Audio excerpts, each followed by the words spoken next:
What's happening, beautiful people? It's Tuesday, the 24th of June. It's a beautiful day to be alive. The Church New Testament is in session, Jack. Let's get this party started. What's happening? Uncle Joey here. Listen, your gut is the cornerstone of your health. It affects your hormone levels, energy, and weight management. So if you've been having issues, it's time to get your gut under control with Bioma. Bioma is gut supplement with a blend of prebiotics, probiotics, and postbiotics that help you microbe back on track. Just take 2 capsules before breakfast and you're good to go. If your gut's out of whack from stress, diet, or anything else, you could be having mood swings, anxiety, or even brain fog. Bioma is here to help with all that. Listen, I've been taking this for about 2 months, and it is tremendous. It's the best probiotic I've ever taken, again, because it has a pre, post, and whatever. It has 3 different levels. It's not just about being able to relieve yourself easily. A healthy gut is the beginning of a healthy you. So do yourself a favor. Feel like hell? Bioma's got your back. To get started, just click the link in the show notes and press in code CHURCH, CHURCH, and get 15% off your guts comeback. That's 15% off your first order when you use code CHURCH. Just press the link in our show notes. I want to thank Bioma for sponsoring the show. Hey! What's up, you beautiful people? Here we are for another fantastic Tuesday podcast. You got my main man, Lee Sayat. We were going to bring a guest, but you motherfuckers don't like him. So fuck the guest. It's just us talking shit, the world events, what happened last week and what's going to happen next week. What's up, Negro? I'm happy to be here. Dude, you don't sweat that much, which is crazy as a big dude. You don't seem like you sweat that much. I don't try to go outside too much. I don't try to put myself in a bad position. You sweat when you go to the gym. That's it. Oh my God. I don't know how even you walk into a store in the city and they don't have air conditioning on. No, nobody's got air conditioning. Fuck that. Are you serious? They're saving. Prices went up on electric. That's it. You got to pass the savings down to the consumer. Fuck. Nobody's got air conditioning now. I know for a fact you're gonna make fun of me, but I don't care. I bought this little fan that he put around your neck. I know you did. So I can walk around with it. You're gonna get mugged without a shadow of a doubt. If they mug me for the fan, I bought 2 fans so I can have one in the backup in case the other one dies. Put that fucking fan away. Never. Throw it away. I brought one here that's a little. That little white one? No, there's a little black one. George brought the little one. I brought one that you hook into your pants and it goes up your shirt. But the problem is I'm too fat, so I can't. Putting something in your belt loop when you're fat is not going to work. Dude, I love fans. I don't know how people do it. If you, I always think about Florida. If I lived in Florida and didn't have air conditioning, I'd kill myself. Who would not have air conditioning in Florida? There's plenty of people. Only a homeless person. Oh, even that. I'd rather be homeless because at least you're outside with some breeze. So, a lot of these homes, a lot of people don't have air conditioning. Come on, man. I know there's a lot of people that open the windows up and go, oh, my God, you don't need air conditioning. Well, go fuck yourself. I ain't coming over. You need air conditioning. There's some times in the summer where you need fucking air. I don't like being uncomfortable. No. And that's what heat makes you, uncomfortable. Like something ain't right. You're sitting there, baseball games in July. Fuck you. Fuck you. August, in the heat of fucking August, sit there and get burnt by the sun. That's not for me, man. You make all those mistakes, and then you go, that's it. It's not for me. I don't want to sit out there. It's like going to a Jet game in November. It's not bad enough they're going to lose, but then I got to freeze my ass off. I know. The other day, one of the Florentine brothers, fucking June, this motherfucker's already got tickets for December 13th, Miami against the Jets. Are you going? Not at all. Look at the date. Look at the fucking date. There's no way I'm going there. And I'm not sitting in the stands at a fucking Jet or fucking Giant or whatever game. I got to sit somewhere where I'm not going to be bothered. If not, it's going to be a fucking nightmare. So, dude, do you remember? I remember when I was a kid, I went to where the Patriots play, and they had, the bleachers used to be just, metal benches, long metal benches. Those in the summer, fuck you. And I don't know, because we have a lot of chubby listeners, so, I know they get it. But, I hate, whenever a skinny person tells me that they're fine, I piss. That's when you know me, I don't really get angry that much. That's when I get fucking angry. What'd you do last weekend? Anything good? You did some comedy? I did a little comedy in Mass. I had to go home. My mom I had to do something medical with her. How's she doing? Great. She's doing much better. But it made me think about you when you were in the hospital earlier this year. Just like, it's amazing. Like the people, like I'm down on people a little bit, but like doctors and nurses are like heroes. I don't know how it's so cool to see, like, just to see like actual good people. So it was a scary week. Everything's fine, thank God.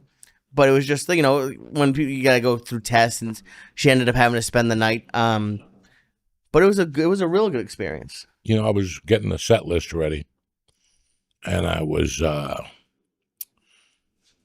just writing shit down, you know, like for Thursday and Friday, I want to throw up there. And I threw up the hospital. You know, I threw some hospital jokes. Right. And I was like, you know, fucking, that was a long time ago. I know. March, April, May, June. That was 4 months ago. George, sit down, please. Sit down. You're making me nervous. And you were like you said, every once a month for a week, and it was like you weren't even really feeling better when you got out of the hospital. No, I was feeling good enough to go home, but not. And I thought I would get better over the days, but it was fucked up when I look at it. Fucked up when I think about it. Fucked up what happened, and it happens in life. I can't get angry. No. It could have been a lot worse. I could have been in the hospital for 3 months. Thank God it was just, you know, 14, 15 days divided by 3 fucking months. And I made the best of it. I mean, in my mind, I went in there and I was having a good time. I was eating cereal. I was fucking staying up late, drinking fucking fresh orange juice at night, you know, having a good time. But it got old on me, and it weighed on me. It's like my ears weighing on me. This has been since last fucking October. And they're still not, you know. So now, thank God, I got one of the girls on my daughter's softball team. He's a plastic surgeon. And he asked me, what's wrong with your fucking ear? And I showed him. He goes, why didn't they do this, and this? I go, I don't know. I don't fucking know.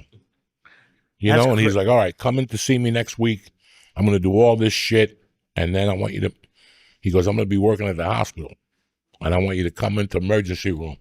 And I'm going to take care of you there with different insurance. I mean, the guys, you know, they're Russian. That's the only way to do what it. They want. Is like you have to know somebody. You have to know somebody. And, you know, I'm happy that I feel a lot better now. I have worked very fucking hard since April. I mean, since I got out of the hospital, I wrote some shit down. I made my decisions about some stuff. And I have stuck very tight to that plan, you know, like just to the T. Like I've hit the goals every week that I want to, food-wise, weight-wise, workout-wise, you know. So you only could wish for the best. You can, but it's also like, as you get older, it's going to happen no matter what you do. Listen, we were having a talk before the podcast started about stand-up. How you get frustrated with stand-up. You know when you get frustrated?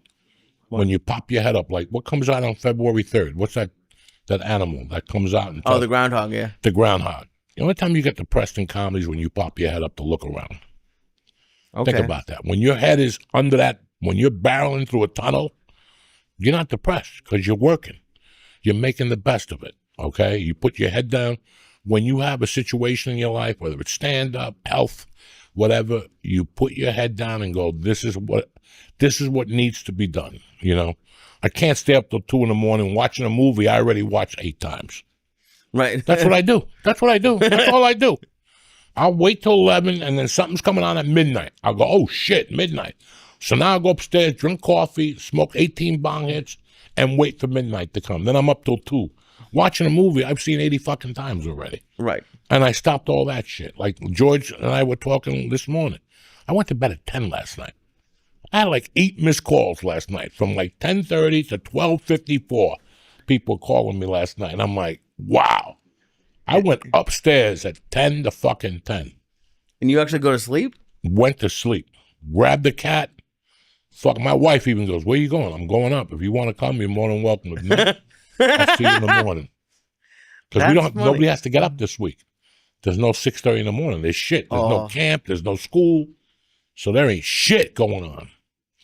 That's great. And do you notice a difference? Are you feeling better with more Fuck sleep? yeah. Yeah. And I take a nap in the afternoon too.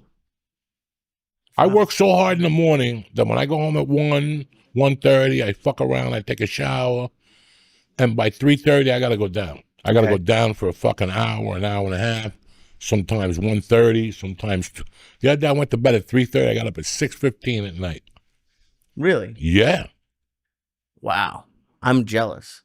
And you seem you seem a lot calmer and you seem like at peace, which is nice. Why I don't have anything to fucking, I don't let nothing break my balls like I used to. Why do you think you used to? I answer it. I answer back now and I go, no, I'm not doing that shit no more. Because I was putting everything before your health. Not really everything. But if some motherfucker calls me and says, you need to talk at 11:30, I'll cancel jiu-jitsu over that. And then it's a 10-minute call. It's a waste of my time. So nobody cancels my workout sessions no more. There's a program. I got to do something from Monday to Friday. Saturday and Sunday, I take the fuck off. I eat what I want. I still drink a lot of water. That's the fucking key. Water, sleep, rest, and I have as funny as it is, I have a stress thing on my Whoop. Okay.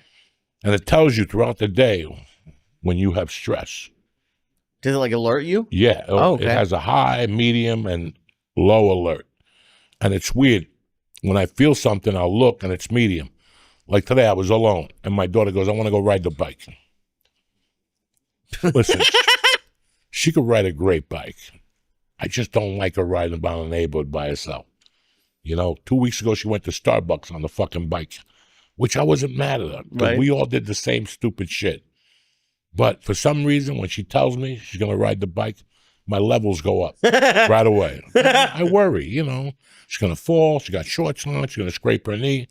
And then I go, fuck it. That's how I learned. I know. I was shocked. You got to scrape your fucking knee, And little things, like when people call me to go to New York City for something,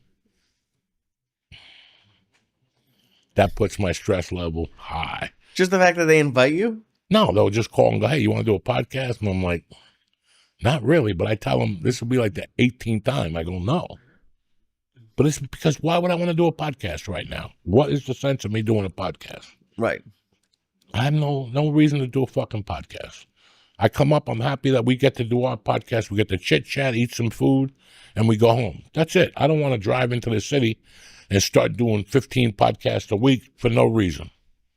For no reason. I'm not promoting anything. I got nothing new to say. Nothing has happened except I'm getting older. What the fuck has happened? So for me to go on a podcast, hey, so how long did you do in prison? I don't want to hear these questions no more. I don't want to hear these no more. Right. No, I get it. And it's interesting for me to watch you because I like something that I feel like I've been doing wrong. And I'm trying to avoid it, but I feel like I've been a little bit too desperate with some of the comedy stuff that I'm doing. And I know why I'm desperate. It's because I just want to do spots. So I'm taking things because I just say yes to every spot. You have to. Okay. I've been trying to go over in my head what am I doing wrong? Listen. Again. For years I did every fucking spot I could. From 91 to 2003, I did every spot I did until one day, my girlfriend at the time sat me down and she goes, what are we doing here? What are we doing here? Right. You're losing money on every venture you do. You're the only comedian that loses money on every venture. Right. You were laughing at me last week. I figured out in my head that if I took a bus to local gigs, I saved $300, $200, and that's more money for me to snort coke. Oh, yeah. And party and get fucked up. I figured all these things out. You have a budget. You have what they're paying you $600 for 6 shows. You got to get there. That's always, back in, this shit started about 8 years ago. Before that, everything was $200, $240, $280. You know what I'm saying? Yeah. Everything was $280, $249. Every once in a while, you got a $311. Oh, I don't know. But, so right there, you're getting $400 and $250 is out the window. You're left with $350.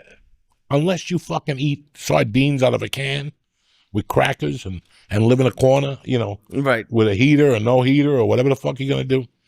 Doing comedy is very fucking rough on the mind. You're not making any money. Your friends that are 30 have Lamborghinis or whatever the fuck they got, and you're still driving a little Toyota with a missing bumper, and you have a dream. You have a dream, and you believe in yourself. So that belief has to take you all the way to the top. Like, you got to believe that the reason you don't do... Listen, man, the biggest thing about stand-up or any other thing, when you become a doctor, you go to fucking 4 years of college, 3 years of medical school, a year residency, another 6 months here. You're doing all this shit, but when the smoke clears, you're making $400,000 a year. Right. When the smoke clears. When those kids go to become a doctor, they're fucking scared. That's hard. That's harder than what we do, studying and emergency room and taking a pencil out of a kid's eye. All this shit's scary, right? Right. But there's a payoff. So in your mind, there's so many things you could do. Like, I remember one time, towards the end, this was like one of the only arguments I ever gotten with Ralphie May. There was a couple of weeks there that he would tell you something, he'll see you in an hour, and it's 6 hours later.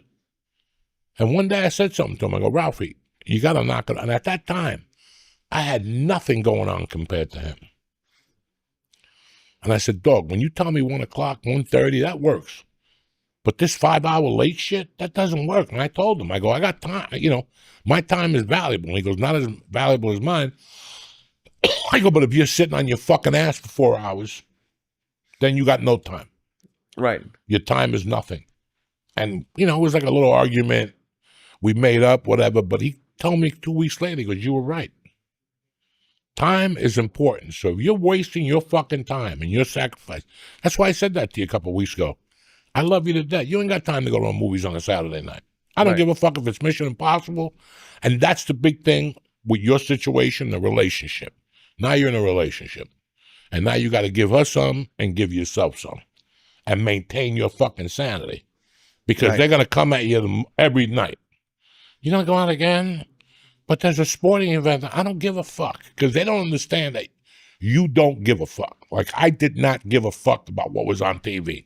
I did not give a fuck about your fucking family. I didn't give a fuck. I gave a fuck about making something out of my life. Right. So I don't have time. I don't have that time. And that's what I did this weekend, because I don't have that time that you're looking for. Right. And people, Thursday night I went out with some friends of mine, and I bumped into this friend of mine. And she was there with her boyfriend, and we were talking. And she goes, when you got divorced, how long did it take you to get remarried? And I go, it took me 9 years to get a girlfriend, and another 9 years to marry her. And she goes, why did you do that? And I go, because I didn't want to push my luggage on people. I had tons of luggage, A, and B, my principles were not going to be the same as yours. I had an affair with somebody. They came over, we did coke, we fucked. The next day, they're gone. Right. I got comedy to do. I don't give a fuck about what's on your mind or what's on your friend's mind. And there's people that can't handle that around you. It's very rough on the people around you. Like, one of the reasons I got into comedy was not to go to weddings. Straight up. I don't have 6 hours to waste at a fucking wedding. I don't. And I don't want to go to a fucking wedding. And if you call me with a wedding, I'm going to tell you it's not going to work. And now I live like trickle, because all these people are going to get married. And they're like, well, are you going to come? Not really. And they think I'm goofing. Right. Like, they think I'm joking around. Like, I'm not joking. I'll send you 500, 1,000. Whatever number you tell me, I'll send you. So I don't have to sit there for 3 hours and bang on the glass or all that dumb shit. I just don't like it. Right. I sacrificed a lot. Now, in my heart, I like weddings. But I had to convince myself I didn't like weddings. I had to convince myself that I didn't like half the shit that people were doing, so I didn't involve myself in them. I only had one thing to do. 2 things. 3 things. Snort coke, do comedy, and get my dick sucked. That was on my list every morning. That was my list. Do stand-up, snort coke, get your dick sucked, try, whatever. That was on the agenda on the fucking road. I didn't give a fuck about your problems. I don't care about your fucking cat. It's a fucking state of mind. And that, yeah, it's hard. It's hard, and it's hard to like get out of, like, for me, it's very hard to get out of my comfort zone. And I know, like, on Saturday night, I didn't have anything booked, and I went to 2 clubs there's nothing I hate more than hanging out. Gotta hang. I feel like such an asshole. I feel like no one wants me there. Not because I'm not funny, but like if I don't have like what I'm just gonna sit around like with my just clap when people go on stage. Yeah, that's what I did. You watch. You sit there. You get a beer and you watch, and you don't have to say a word as long as somebody sees you. Walk in and walk out, so you're not out of mind. Mm-hmm. You're never out of mind. You're always there. And on Monday they all get a fucking text or whatever's in now with your avails. Monday at 9:00. I don't wake up till 11. Well, it's Monday in my world. You're waking up when I send you that fucking text. Right. Or that email. That's how your mentality is, you know. This is your life. This is your career. I love people who have careers and then I'm going to Bimini for a week. Where'd that come from? What are you talking about? Right. You just got this started. Yeah, but I planned this way before. Then cancel it. People don't think like that. They don't want to think like that. Then they'll cry to you a year later. They don't have money. They don't know what's going on. Well, you went to Bimini. Go to fucking Bimini now. Go jump up and down in fucking Bimini. Do you ever think about like, because it might be weird for you. Like, let's say you didn't have that coke problem. Do you think you would have done more in comedy? Oh, probably. Because it's all like, but also like a lot of the coke stories turned into like a lot of funny material. You know, because I turned them into funny material, but they weren't fucking funny. They weren't fucking funny, okay? These stories are not funny. Really? They're sad, but we know how to make them funny. They're sad. You're telling people about stories about your addiction, this crazy shit that you did to get high, whether it was going in the toilet and scraping the sides and licking it, you know. It's tough. Listen, man, it's very tough to podcast, and it's very tough to be vulnerable in front of people. Mm-hmm. You know, like for years, I didn't talk about doing coke on stage. And then one day I said, fuck it, why not? Right. And I started pulling in a different audience. Now I knew, you know what I'm saying? When I did that thing with my mouth, nobody did that before. Oh, there? Yeah, nobody did that before. Nobody. I never seen anybody do that shit on stage. Not even Richard Pryor. So talk about jawing, you know, like your jaw effect. It was just so many fucking things that I did not want to talk about. But to become a good comic, you needed to talk about those things. You need to let people know you're like them. Why didn't you want to talk about them? I was embarrassed. Why wouldn't I? Who would want to tell these stories? You fingered somebody and she had a yeast infection and your hands smelled like Newark for a month. You know, who wants to hear this shit? Nobody wants to hear this shit, but it's what made you. It's what made you who you are today. Right. I'm out of my tits. Everybody knows that. I'm fucking crazy. I control it, but I'm out of my fucking tits. You know what I'm saying? It's funny that you know that, like, at least. Listen, if you don't know you're crazy, you got mental problems. When you parade yourself and you're like, there's nothing wrong with me, what I do is absolutely normal. No, it's not. No, it's not. So we already know it. Like, no crazy person would have kidnapped somebody. No sane person would have got into comedy. Mm-hmm. What sane person gets into fucking comedy? We're all on the fucking mental edge struggle, like we're on a thin line. And after a while, when you don't become successful, that shit starts to come out, and you start to see the mental health issues. And sometimes when you become successful, the mental health issues come out right in front of you. Can't control them. That's how it comes out, like, late in life. I would think you'd be crazy for life. But no, like, you think it comes out, like, 40s or 50s? Some people just go nuts? Listen, you always have something in you. There's always something in you. And you have things that you know, that you feel like this doesn't happen to anybody else, but it happens a lot more than what you think. You know, like, you ever come in a minute when you're on a date? Yeah. And you're like, nobody else does this. This chick's going to go home depressed. Every guy she's with comes in a minute. Maybe a minute and a half. She's got great pussy. She's got big titties. What do you think? They're like, You Right. know, every once in a while she'll get lucky. She goes out with guys that are drunks. You know, they get dead dick when they drink. It's Right. all. So you think that you're the only person this is happening to, Right. but it happens to other people. Until you bring it out, you're not going to know. Everything People go, happens. that happens to you? Holy shit, I do the same thing too. And you know what's weird? I'm not like one thing I love about podcasts, and I like about our relationship, is like there's a lot that I won't say in like normal life, but on a podcast or on stage, I'll say like, or like even with you, like I feel comfortable. I don't think people talk about the shit that they feel like no one else goes through. No, they're scared. And we're scared as comics. We're scared to unveil ourselves. It's not when you unveil yourself that shit starts to move. Shit starts to move. Okay, I can relate to that. This motherfucker does this. This motherfucker does that. I can relate to this. I understand what he's going through. That's because honestly, like up until now, I've just been trying to be funny, but that's kind of what my goal, like what I've been working on the last year. Funny is funny. It is, but okay. Okay, always remember funny is funny. If you could fucking a fart, if you could play a fart out of a harmonica, That's pretty great. people would laugh. Yeah. You know, club owners would go, that's not the comedy we want to hear. Blah, blah, blah, blah, blah, blah. You're paying me a fee to go out there and make them laugh. Doesn't matter how I make them laugh. If I take my shoe off and light my fungus toe on fire and it keeps turning off, but people laugh, that's funny. Right. That's fucking funny. Yeah. And that's what we forget. Listen, there's some below the line shit you can't say that's kind of whatever, but funny is funny. And then once you get your mind there, like you and I have had discussions about comedy minds, and I've told you that I have a hard time writing because it's not something I do every night.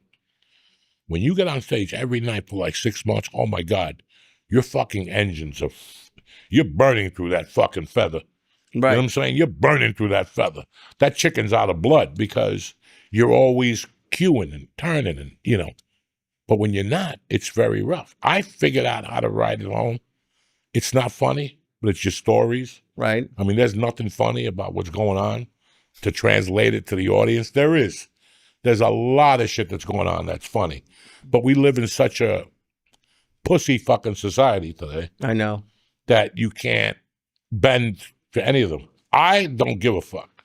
I'll go up there and talk about my views. I don't give a fuck. I love it. I'm not going to slip because the biggest way you could kill yourself right now is going politics on stage.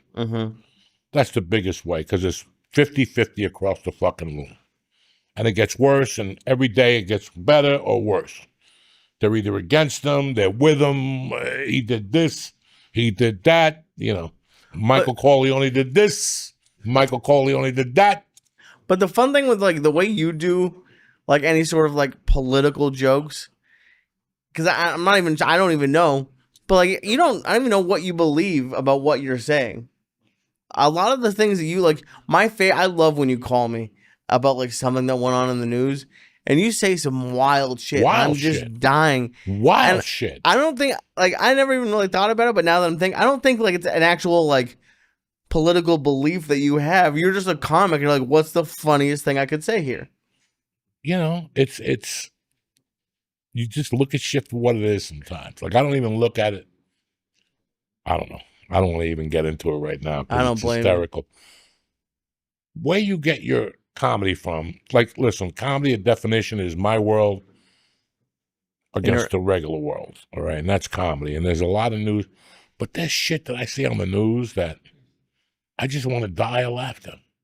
I think the news is one of the funniest programs on TV with hypocrisy and everything else. Like the other night I got home. Where was I? No, Saturday night I didn't go out. I went home and I went to CVS and I went home and I ate at home.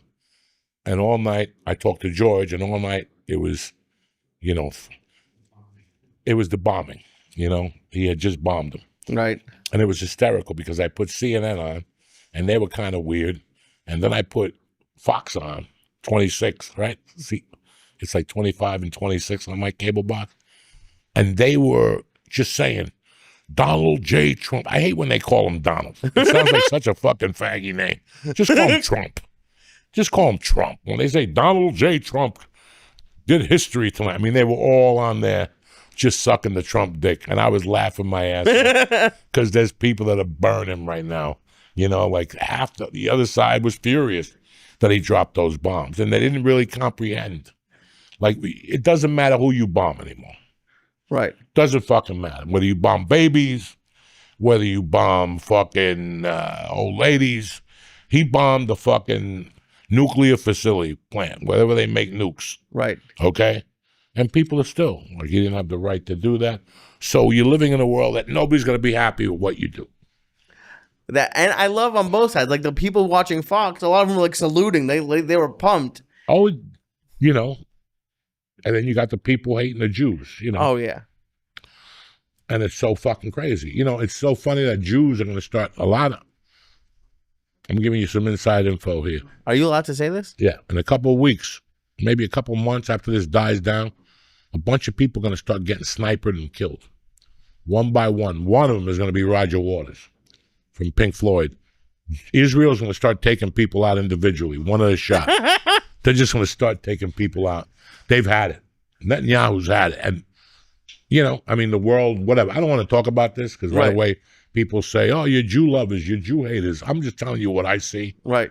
Netanyahu's on a fucking roll now. So anybody who's talking shit is going to get fucking shot in the head. How do you think they're going to do it? After poison, blow darts. You know, they just blew people up with pages. You never fucking know. You never fucking know. The CIA is still trying to blow Fidel Castro with a cigar. With a fucking cigar. And the Jews figured out how to kill people with a fucking pager. You know, so I don't know how they're going to do it. But you figure it's going to get a lot worse before it gets better. We were going to New York for the 4th of July. I don't think we're doing it now. No. Who knows what's going to happen? Who knows what idiot's going to be running out there, jumping up and down in New York? You know, there's fireworks that day, so you can't hear shit. Right. Oh, you can't hear shit. So there's a bombing. They might bomb Lincoln Tunnel. Who knows? Like you said, New York is a haven for fucking Jews. Oh, yeah. There's 1 million Jews in New York, and it's one-stop shopping. They already have, like, cells that are getting together. And what these people do, I watched it on 60 Minutes last night. What these people do is they just gather information about structure, buildings, places to hit, holidays. Jews are doing this, or people against Jews? People against Jews. Iran has... Probably. Yeah, like they have intel? all that Okay. shit. Yeah. So, like I said, I don't like talking politics. I just repeat what I hear because I'm a fucking idiot. But I know as of this afternoon, they bombed. They tried to bomb American Air Force bases. Qatar, whatever. In Qatar, yeah. He said, everybody said, if they retaliate, it's all over. They're going to become a parking lot. Well, I would love to hear from any soldiers. I don't know if you've seen. I've heard like a rumor that when they feed the army like steak and lobster, that means we're going to war. And all people were posting like in the last 2 weeks were like the army's getting steak and lobster, like at the cafeteria. That means it's about to go down. I don't know what's going down. I just know that you got to get your helmets ready, get that iodine ready. What's the iodine? To put in your ears like Russian people. They put iodine in their ears with cotton balls. Something when there's a nuclear, something bomb. Because one of the Russians told me. Would you really try to survive? What? Would you try to survive? I don't know if I would. I don't know. It's just zapped. Did you see the pictures of Iran? I told you, it's just a turban with smoke coming out of it and a little cape on the bottom. They just zap people. People just disappeared. And every fucking little hood's got a little bit of smoke coming out of it. You see it? It's like when they like when they do like a genie, you know, like when the genie would blink and the clothes would just fall. That's what it is. They just zapped the body. They just zapped it. They got 1,000 turbans with a little smoke coming out of it right now. And just zapped the body. There's maybe an eyeball on fire on the floor, or a fingernail, or a fungi toenail. That's what I'm looking for. I don't want to struggle. I don't want to survive an atomic bomb going off. Listen, who knows? Don't worry about it. I'm not worried about it. Just worry about doing They comedy, come, right? I'll go right outside and wait for it. The what? I'd love to be one of the ones who are zapped. That's the best way to go. You're not scared. You're just zapped. Are you retarded? A little bit, but you don't think so? If you go, you can't do comedy. I don't want to get zapped. But you what kind of comedy is going to happen after the atomic bomb Maybe goes you'll walk off? around Who's doing with shows? one ear or something like that. Who knows? Exactly. That's zap me. It's going to be like the Road Warrior. You think I'm going to do well in Road Warrior? Oh, yeah. You think I'm gonna do well in the road warrior? I'm gonna die or get like assaulted immediately. That's really when I get You monkey. keep putting that fucking air fan in your head, you're gonna get Oh, assaulted. I'm so excited for Oh, both they're of them gonna to come beat in. you right on the spot. I can't wait. Oh, They're gonna actually beat you with that fucking fan. They're gonna take it off, beat you, take the wall off your pocket, kick you in the stomach, and take off. You're what should I gonna get? One of like the Chinese fans, like just and like go like that. That remember when Eric got us the gay ones in L.A. It was like Pride Month. The and fan. Yeah, that's the one I should get. Well, you should get a gay fan. That'll also help you. That Hey, would you have know been what? At least you'll get your dick sucked too. You get a little gay fan. Listen, we're gonna be right back and talk about our two sponsors. Don't go nowhere. Yo, Uncle Joey here. Listen, stop sneaking out of your kids' basketball games for a nicotine fix. Pop in a Lucy Breaker and get a mental break without needing to go anywhere. Lucy Breakers are 100% pure nicotine pouches. That's tobacco-free with the flavor of a capsule inside. Break the capsule and you'll get the wave of hydration. Listen, these things are tremendous. My favorite fruit, I think it's fruit, isn't it the fruity one? Mango. Delicious. You could choose between 4 and 8 milligrams of nicotine to get the exact kick that you need when you need it. Listen, let's level up your nicotine routine with Lucy. Go to lucy.co/church and press in promo code church to get 20% off your first order on Lucy. Lucy has a 30-day refund policy if you change your mind. Again, that's lucy.co/church and use code CHURCH, CHURCH, to get 20% off. And here comes the fine print. Lucy products only for adults of legal age, and every order is age verified. Warning, this product contains nicotine, and nicotine is an addictive chemical. Hey, when you're ready to seriously unwind, it's time for Cornbread Hemp. Cornbread Hemp's CBD gummies are created to help you feel better, whether it's stress, discomfort, or you just need to relax. Cornbread Hemp only uses the best part of the hemp plant, the flower, so you're getting the purest, most potent CBD. I love these things. All their products are third-party tested, so you know you can trust them, and everything is USDA organic to ensure safety and purity. Right now, church fans can get 30% off your first order. Just head to cornbreadhemp.com/church and use code CHURCH, CHURCH, at checkout. That's cornbreadhemp.com/church. Use code CHURCH, CHURCH, and I want to welcome Cornbread Hemp to the podcast. We're back, beautiful people.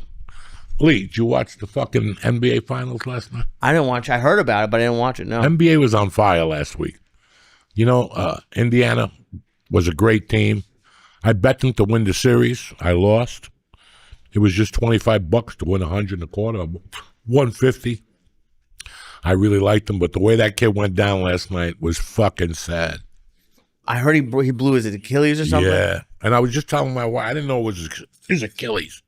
But I sat there last night, I'm like, it's June fucking 22nd, and these motherfuckers are still playing basketball. That's absurd. When did it used to end? Huh? When did it used to end? Like June 7th, May 31st. Oh, wow. They're extending. And then today I saw a bunch of people going, 2 20-year-olds ripped their fucking Achilles tendon. It's that the season is too long.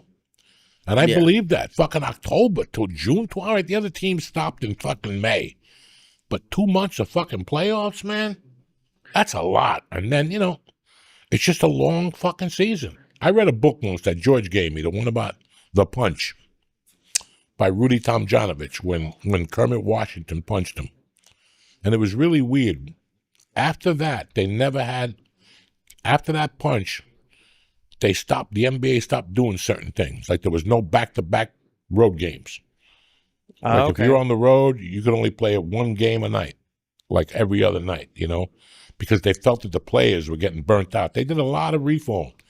But in this age of greed, yeah, that's all nothing, it is. And that's, you know, I was talking to my wife last night, and I'm like, we were talking about, I was watching something. And I go, you know, I'm 62. And one thing you never hear from people, like when you go to school, you read a history book, you know, and it tells you about 1861, Kennedy, whatever, the Germany thing. It tells you about all this shit. The Germany No, thing. Auschwitz. And Yeah, all I know. I know what you're talking about. Holocaust. And it tells you all this shit. But you know what's really weird? And you won't get it yet, but George will, because he's my age. We've seen so much change. We've seen so much change that could have stayed the way it was, and it wouldn't have hurt nobody. But we always tried to improve, and in the meantime, you made it worse. Like automated phones at your doctor's office, automated phones, and anything like that. We want to talk to the people. Right away, they send you on the computer. If you want to make an appointment, go on the fucking computer. Then you get there, and the appointment's wrong. It's just so many things. We were talking about the garden a few weeks ago. I went to do that show, and when I got there was nobody outside. Because somewhere in America, they decided no more scalping tickets. The scalpers were out there having a great time. You'd have a great time with scalpers, busting their balls, trying to beat them, trading tickets. No. So they took away the scalper, and now we get double charged on fucking the computer. Right. We can't even negotiate. We don't even know who we're negotiating with. Right. So many things got so, I saw things change that, why'd they change? They were great the way they were. Is there a time period that if the world could just stop right there, you'd be happy? Like the 80s, 70s, 90s? I think the 90s were great. I think I would have stopped in 1990. Yep. With grunge and everything. Look what music is. Now, the other day I went to my daughter's softball game. They were playing a team for Virginia. I never heard more redneck music in all my life. But it's not rednecks. It's people faking an accent. It's like they really fake the accent for country. Yeah, got a guitar. And knock it the fuck off. This ain't even country no more. It's just, listen to rap music. It's god-awful. It's a guy with a fucking thing. Just a box. That's it. Yeah. Billie Eilish. I listen to her when my daughter's in the car. But I saw a live tape of her. I wouldn't pay for that shit. It's her with a fucking DJ. There's not a musical instrument out there. She's lip syncing to a degree. I think people have figured out what you need to do to be popular. Oh, no. I think that's what it is. I had this talk with Mercy about 3 months ago. We're living in a world now. It's like she likes that chaperone. Okay. That chaperone is the ugliest fucking monster-lookingest thing I've ever seen in my life. And she's all bullshit. Mm-hmm. It's all bullshit. They know how to twist the strings. They act independent to be cool, but they're really not. Because we all answer to somebody. So knock the fucking shit off. Especially if you got a record company. You got to answer to that record company. Mm-hmm. She's out there. The record labels should put away money for starving artists. Better yet, since you're concerned about starving artists, go into your fucking kick. Go into your kick. They never do they? Why would they? So then shut the fuck up. Now comedian girls, they got to marry a guy that's autistic. That's the new thing. If they don't marry an autistic retard, they can't fuck. And then they sell it. Oh yeah, my husband's autistic. Are you fucking retarded? Why would you marry him? Your child's going to be fucking autistic. He's not going to know how to put a square in a circle or a circle in a square, whatever the fuck that Everyone's autistic now. Yeah, everybody's got a fucking thing now. And then they have the fake charities. I like those people, the fake people. Yeah, I'm really concerned about. No, you're not. No, You're fucking not. No, you're not. You just say this shit. It's like all these movie stars. They all talk shit. Well, go into your pocket. Where's your fucking suffering? Where is it? No, you're just there fucking pointing people at other things that you don't even really believe. That's the problem with those Hollywood actors today. Do you think Charles Bronson would have raised his hand and said, I support the LGBTQ community? Or Clint Eastwood or one of those motherfuckers? No, because they hated those things. That wasn't in their repertoire. Charles Bronson, do you believe in LGBTQ? Yeah. Oh, yeah. I believe in a man with a wig. I knock him out. That's what I believe. But now movie stars will go, I support LGBTQ just to be cool, just so people go, oh my God, he really cares. Well, did you see? Even I don't even honestly really know who she is. Sydney Sweeney. She's a hot actress. Yeah. She's selling her bathwater. Yeah. What? You should buy it and drink it. I don't fucking know. There's people that do that. Listen. Yeah. We got So many sick fucking people today. Look at this. Look at all these female celebrity movie stars and musicians.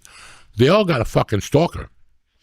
Fucking that poor girl, the football player's girlfriend with the skinny legs and no ass. What's her name? Taylor Swift? Taylor Swift.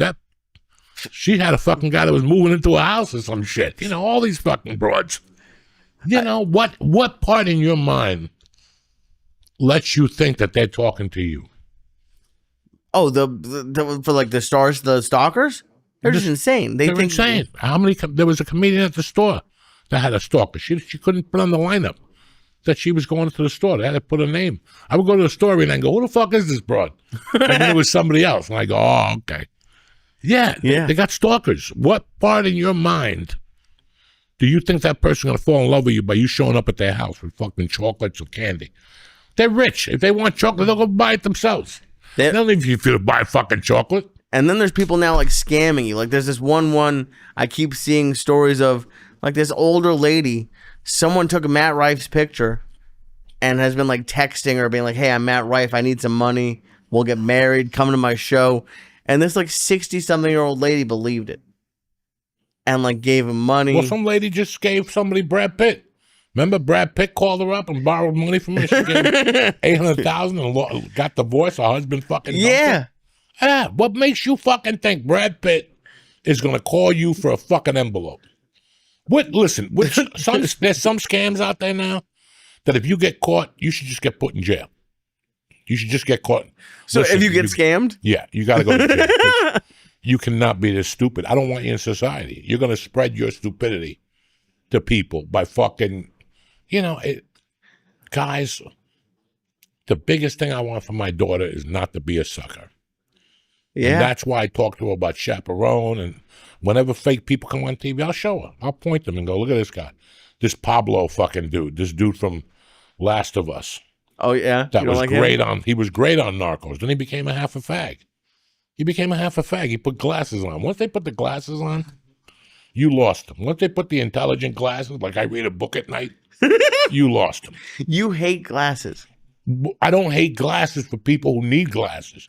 I need glasses at night. I can't see the fucking TV guide on my fucking TV no more.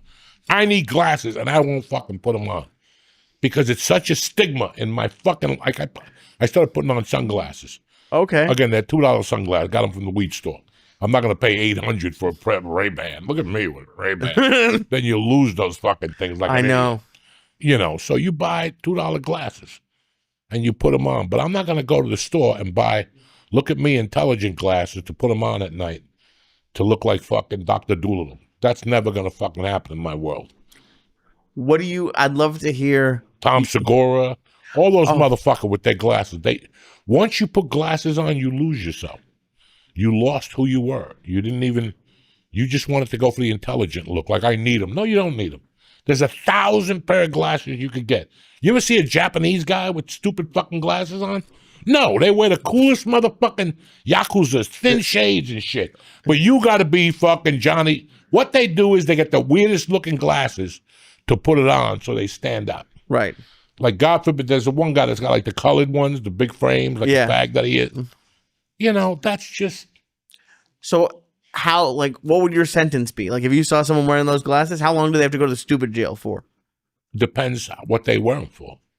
What if they don't even have the lenses? It's just glass, just to, it's a fashion statement. Yeah, then they need to get put under the jail and beat up. That's what half these people need. They need to go to prison or county jail, and for some guy to walk up to them and go, what's up with those glasses?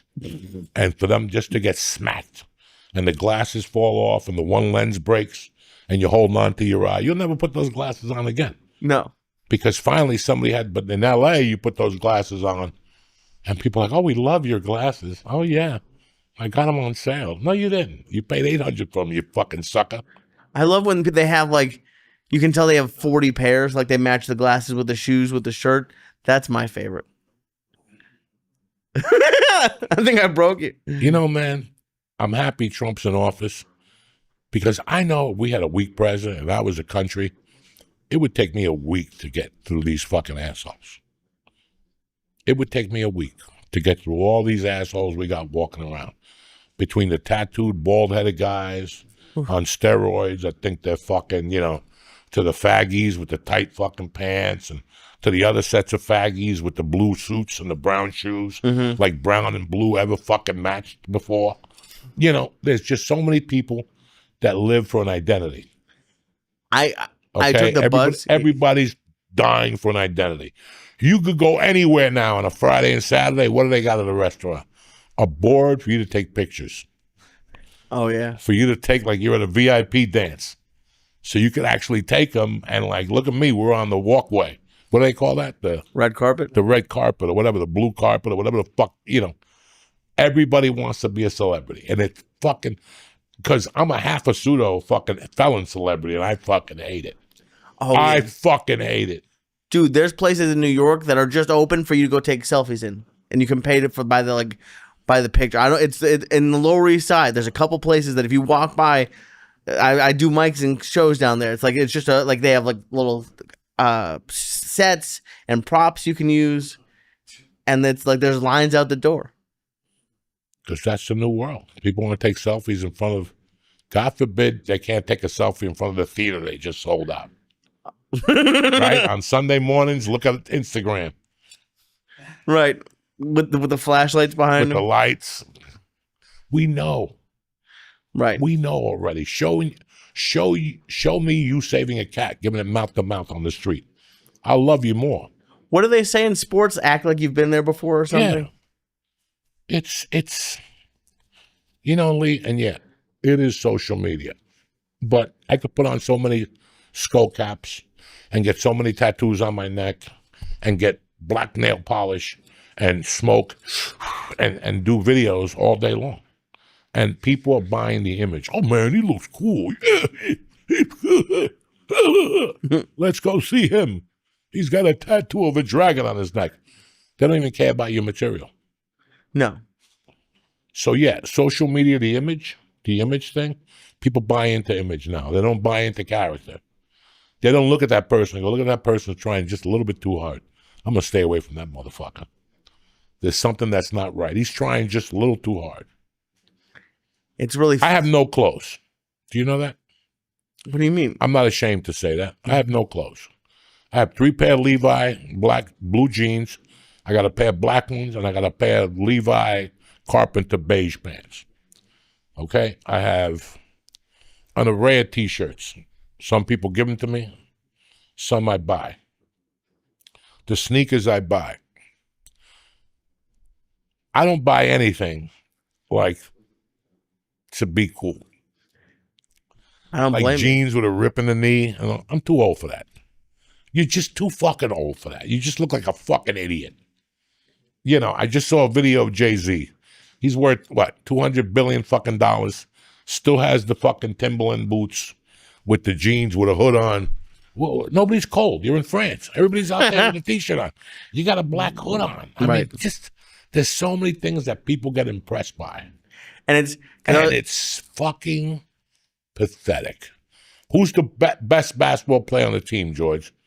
The guy without the knee braces on and the elbow braces. Give me the guy with the knee braces on and the leg warmers and the black. This one is black and this one is red and he sucks. And then he goes and sits on the bench. He sucks. He's portalita. That's what Cubans call portalita. What's that mean? That means like everything to get attention, but what he needs to be doing to get attention, he ain't doing. He's hiding it with all this smoke. Mm-hmm. That's why I always say, who are you once all this gets taken out? Okay? Like when I tell people all the time, when I look in the mirror at night, there's no stand-ups. There's no people doing standing ovations or blowing smoke in my ass. It's just me with my ugly face in that mirror going, damn, you got to do something. You got to do something, okay? And in none of those things have I said, well, maybe I'll dye my hair jet black and put a white streak like Tulsi Gabbard, or maybe I'll put a fucking tattoo on my neck and get the goatee and gray it up and put a little chef hat on so I look kind of cool. Like, look at Joey with a hat on. I don't need that. No. I never thought I needed that. One thing I grabbed from Hudson County when I was growing up was, look at the kids I grew up with. I'll bring you 15 of the kids I grew up with, including George. George is probably one of the only ones with a tattoo. Right. Yeah, that was not big for you guys. We didn't need anything for attention. You know, an earring, a fucking, all that shit was not necessary in my world. It was not necessary. Whenever I see We someone, showed up with dick and heart. And that's it. When you show up with dick and heart, you don't need all those fake accessories. right? They're just to get attention from little fags and, you know, oh my God, I love your shirt. Oh, so cool. You know, it's like when you wear that fucking Nikki shirt on, What shirt? that Wiki shirt on. That Oh, the fucking- Buckies? Yeah. And people come up Listen. and go, that's cool. You're like, how old are you? If you're 12 and you tell me I have a Spider-Man shirt on, you tell me it's cool. But now adults are saying that. I like that shit. It's so cool. It's a fucking Minnie Mouse. And you're too much of an adult. The other day I was wrestling with a kid at jiu-jitsu, and I looked at his foot, and he had a Mickey Mouse on his foot. I stopped him. I go, you're a fucking cop. How do you have Mickey Mouse on your fucking foot, tattooed on your foot? If you're a cop and you're arresting me with sandals on, I'm fucking punching you in the head. You got a fucking Mickey Mouse tattoo on your fucking foot. What tattoos are allowed? None. None. Not When even you like. show up with big dick and heart and character and a set of balls that sling dick, the only tattoo that you should have is one on your chest. It says, suck my dick. That's it. That's the only tattoo that's acceptable in my world. Have you told Mercy that? Like no tattoos? No, she's not going to get one. You don't think so? She would. And then I told her, you can't be buried in the Jew cemetery. I told her if she curses, she can't get into college. And she believed me, so. She still believes you? Yeah. Oh, that's fantastic. That's that's awesome. What else do you have? I love the lies parents tell their kids. Like, do you have anything else? That's fantastic. Yesterday we talked about me smoking pot. Really? Yeah. She goes, I knew before you told me, Dad, in the old house, you would open the door and smoke would be coming out of your lips. And did you thought like you were hiding it the whole time? Because we were driving back from Mount Holly, and I said, oh, that's the weed store I was supposed to go to. I missed it today. She's like, only my dad would tell me what weed store he goes to. I go, yeah, I was going to buy weed for somebody else, not for me. She's like, Dad, we went back and forth about honesty and how. I go, you never seen me smoke. You assumed I smoked. Dad, I smell it. And maybe it's Frank Puma who busted and smoked pot in the fucking garage. I got to talk to him. Right. You know, but you got to I'm going to tell. She's got a black boyfriend. Oh, they're actually going out? Oh, shit. She tried to break it to me the other night. I have a chair downstairs, and the couch, but over here, I have a footstool that I don't use as a footstool. I just use it as the remote holders and maybe to hold like a toenail cutter and my remotes and a water or something. When she sits on that thing, it's going to get good. Oh, yeah? Yeah, it's going to get good. So the other night she sat there, and first she was telling me that one of her girlfriends is very racist. That's how we got into the conversation. And I go, is she racist towards black people? She goes, Dad, everybody. She says stuff about Arabs and stuff all the time and Jews. I go, well, and she goes, I'm friends with all of them. I'm tight with Jews, I'm tight with Arabs, and I'm tight with fucking black kids. And I go, really? You know black kids? She goes, yeah, Aubrey this. She tried telling me. And I go, there's a lot of African Americans in your school. And she goes, Devin. And I go, you really like Devin? She goes, well, I've been talking to him lately. And she goes, he got catfished in Old Bridge by some girl, and he came back running to me. She goes, I was supposed to call him 2 nights in a row, and I never called him. She goes, I had him fucking waiting. Oh, Jesus Christ. And I'm like, that's it. Sweat him out, baby. He's black. Make him walk through the fucking field. You know what I'm saying? Make him walk through that cotton field. Oh my God. And today when I was leaving, she came down to give me a kiss. And she goes, Dad, I got to go upstairs. I'm talking to Devin. Devin was on the phone on FaceTime. And I go, send Devin my love. And she goes, he loves you too? Holy that is going to be... What do you think about her starting the date? Well, they're fucking 12, okay? He won't even come over to the house. She asked me today if she'd go to a county Monmouth Fair with him. They're going to go on a date to the county fair. Oh, shit. Yeah. We have to go and watch. No. Oh, no, what if me with a little fan on? I'll hide. You don't want to watch it all? No, she'll kill you if she sees you watching. Oh, I know. She'll kill you. Listen, man. Then the neighbor said to me, She likes that black kid. And I'm like, first off, he's mixed. He's Irish and black. Let's not just call the fucking guy, Denzel. He's black and Irish. His dad's cool. The mom is really dynamite, good looking. They're kids.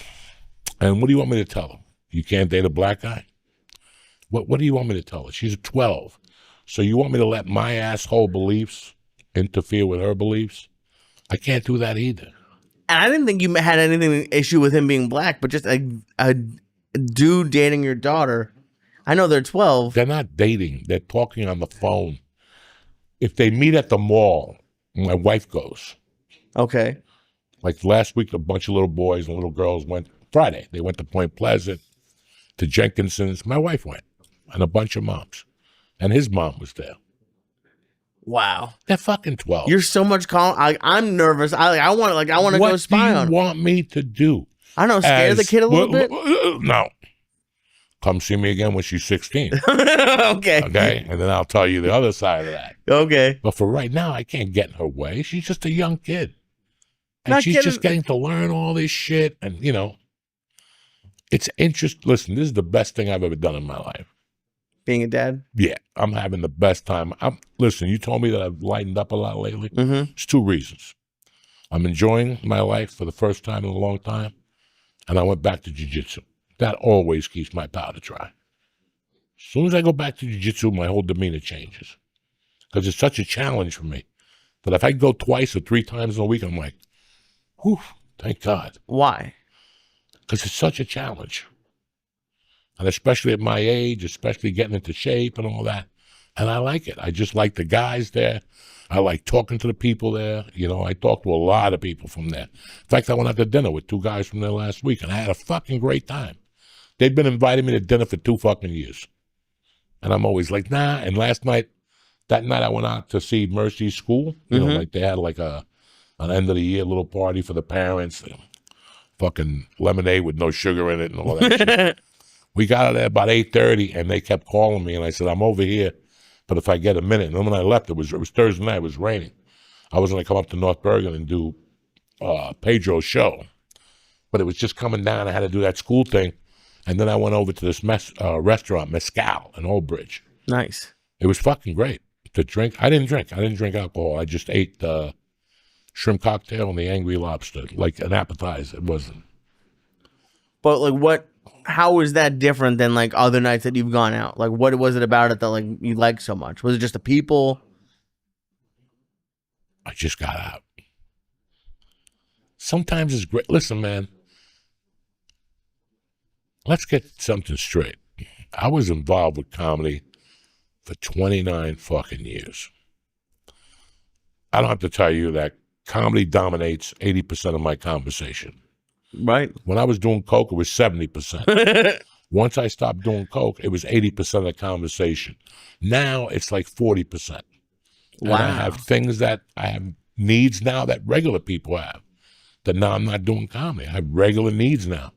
But it's kind of nice to go out with people every once in a while that stand-up doesn't get brought up for 2 hours. Right. Nobody gives a fuck. And they don't ask you about like Rogan or weird stuff like that? No. That's awesome. And I don't put myself in those positions. A lot of people must think I'm weird, and I am. Because when I go to George's house to watch Indiana against the Knicks, or I come to your house to watch a Bruce Lee movie, I don't want people bugging me. No. And when somebody sits close to you, they want to ask you something, that wears on you. That wears on you. As a human being, you're trying to watch something, there's a guy over here. I saw something the other night that I wanted to stop the young comic, but I didn't know what to do. So I was just quiet. I was at a show, and this young comic wrote a note on his phone and showed it to another comic who was on the show, but the other comic on the show was big, and said, I have a question about Patrice O'Neal. Just like in the middle of the show.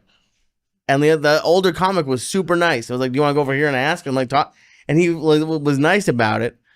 But I just imagined like me doing that to you. Like, there's no way that would like, no one's going to want to talk to you after that. It's so strange to see people do stuff like that.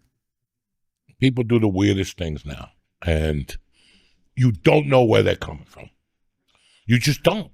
You just fucking don't. I was having a great time going to that strip club by my house. I wouldn't go every night. I wouldn't go every week. I would go once every month. Right. The last time I went, I said, I can't come up here no more. Oh, people found out you were going? It was insane.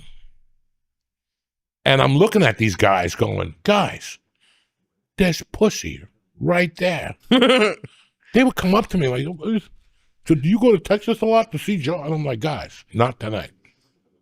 Another guy came up to me, hey, man, I met you last 420. Okay. So now what do you want me to fucking do? Right. Just the fact that he said 420, that means I already know you don't like him. It wasn't this year, so it had to be last year or the year before. So what do you want me to do at 10:30 at night at a strip club? I'm watching this girl dance. They're not even nude. They got like their tits out. The reason I go to this strip club is the bartender. That's the only reason why. I love her to death.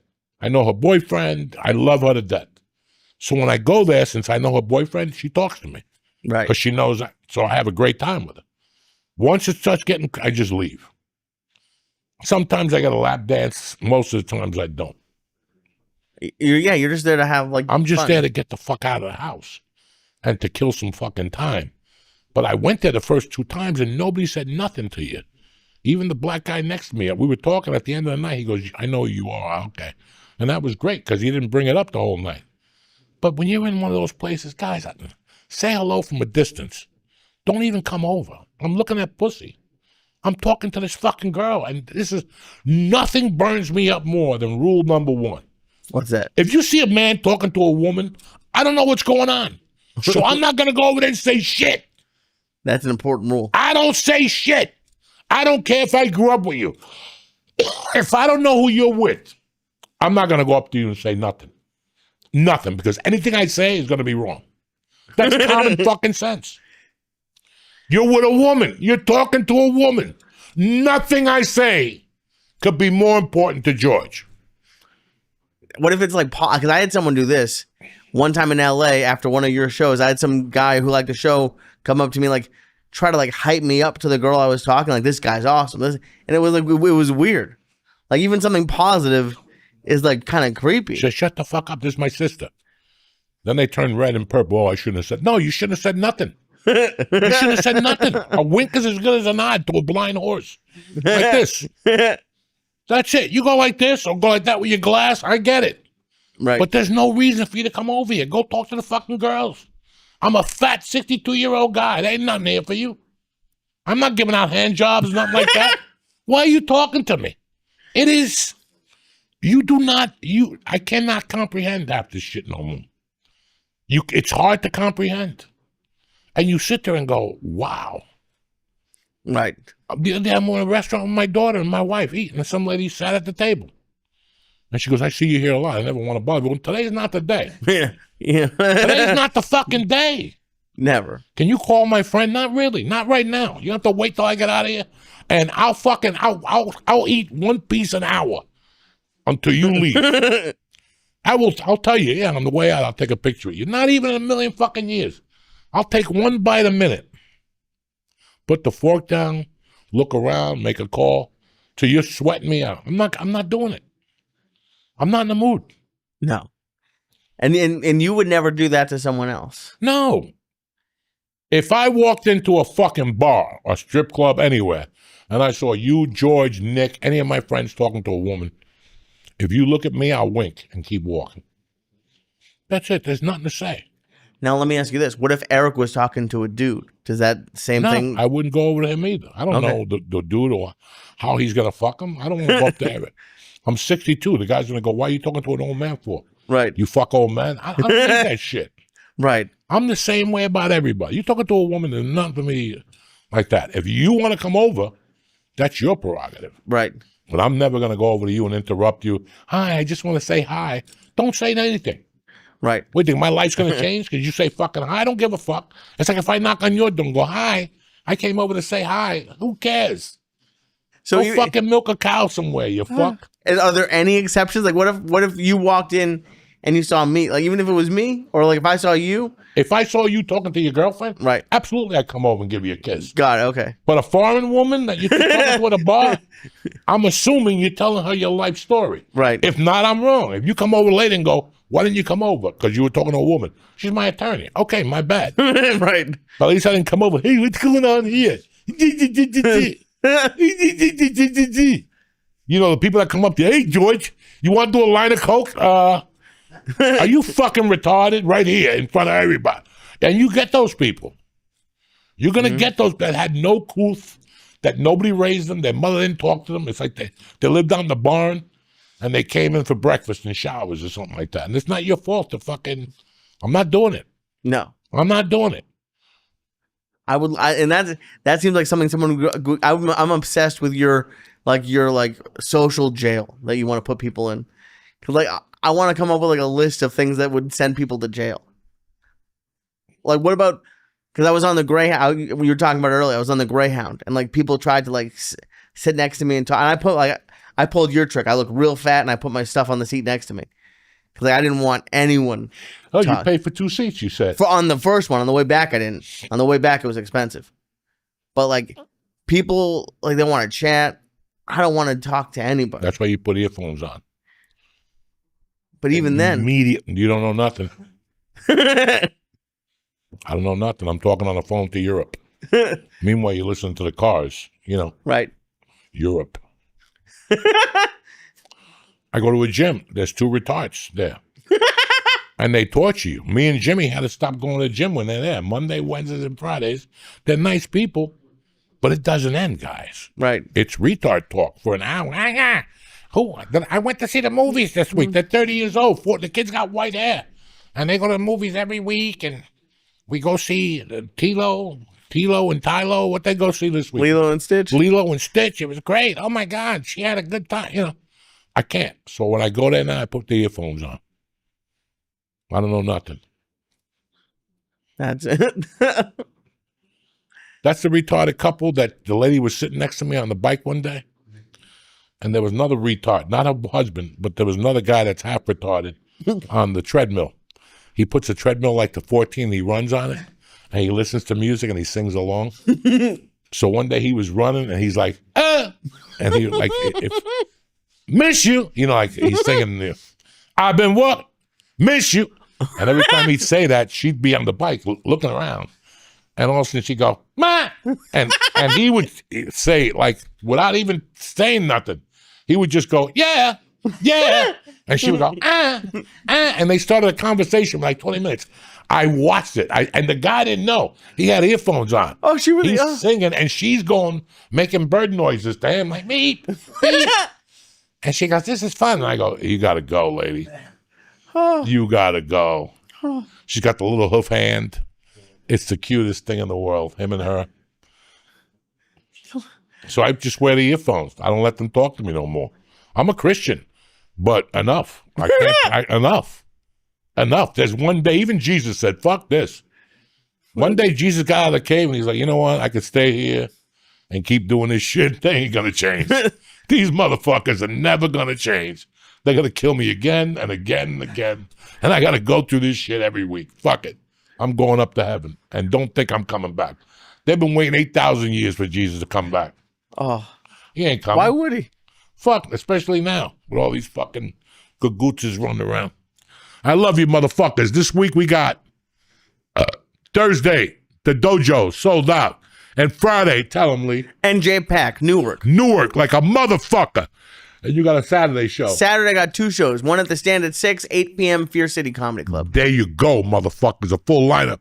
If you go to the dojo, I'll see you Thursday night. If you go to Newark, I'll let you know right now. It's going to be fucking great Friday night. It's going to rain. Bring your scuba gear. I'm doing time until I get electrocuted. I don't give a fuck, Jack. How about you, Lily? Oh, dude, you keep telling me that there's special edibles for Newark. Oh yeah, so we got special. You told me to get a hotel room, and it's like 30 minutes away. Toenail dust. I got one of those fucking drills that go under, like that bomb, the bunker bomb. It goes under the nail now, and it scrapes it out. And I tip my nail over, and a bunch of powder comes out now. It's perfect. I don't have to do nothing. So now I just drill the nail, right, and then I my wife holds the baggie, and I just turn my toe over, and the dust falls. I'm going to shake them up with the edibles. It's going to be fun. It has glitter on it. We got some new mushrooms coming in. They should be in on Thursday. We're ready to go. It's going to be a hell of a night. Don't drive. Don't do nothing. George is going to drive you anyway. Perfect. That's it. George is going to drive you and drop you right off. There's a hotel right across the street. From where? From NJ Pack. Okay. You just Do I have a room or it's just there? It's just there. Go and ask for a You room. go in there and stay in the bathroom. You do what you want. It's like the hotel by your house where the first time I went to your house, Steve Simone brought pizza. You got me so high, I went back and I offered the front desk lady the pizza, and I couldn't go back there. That lady at your hotel hated me.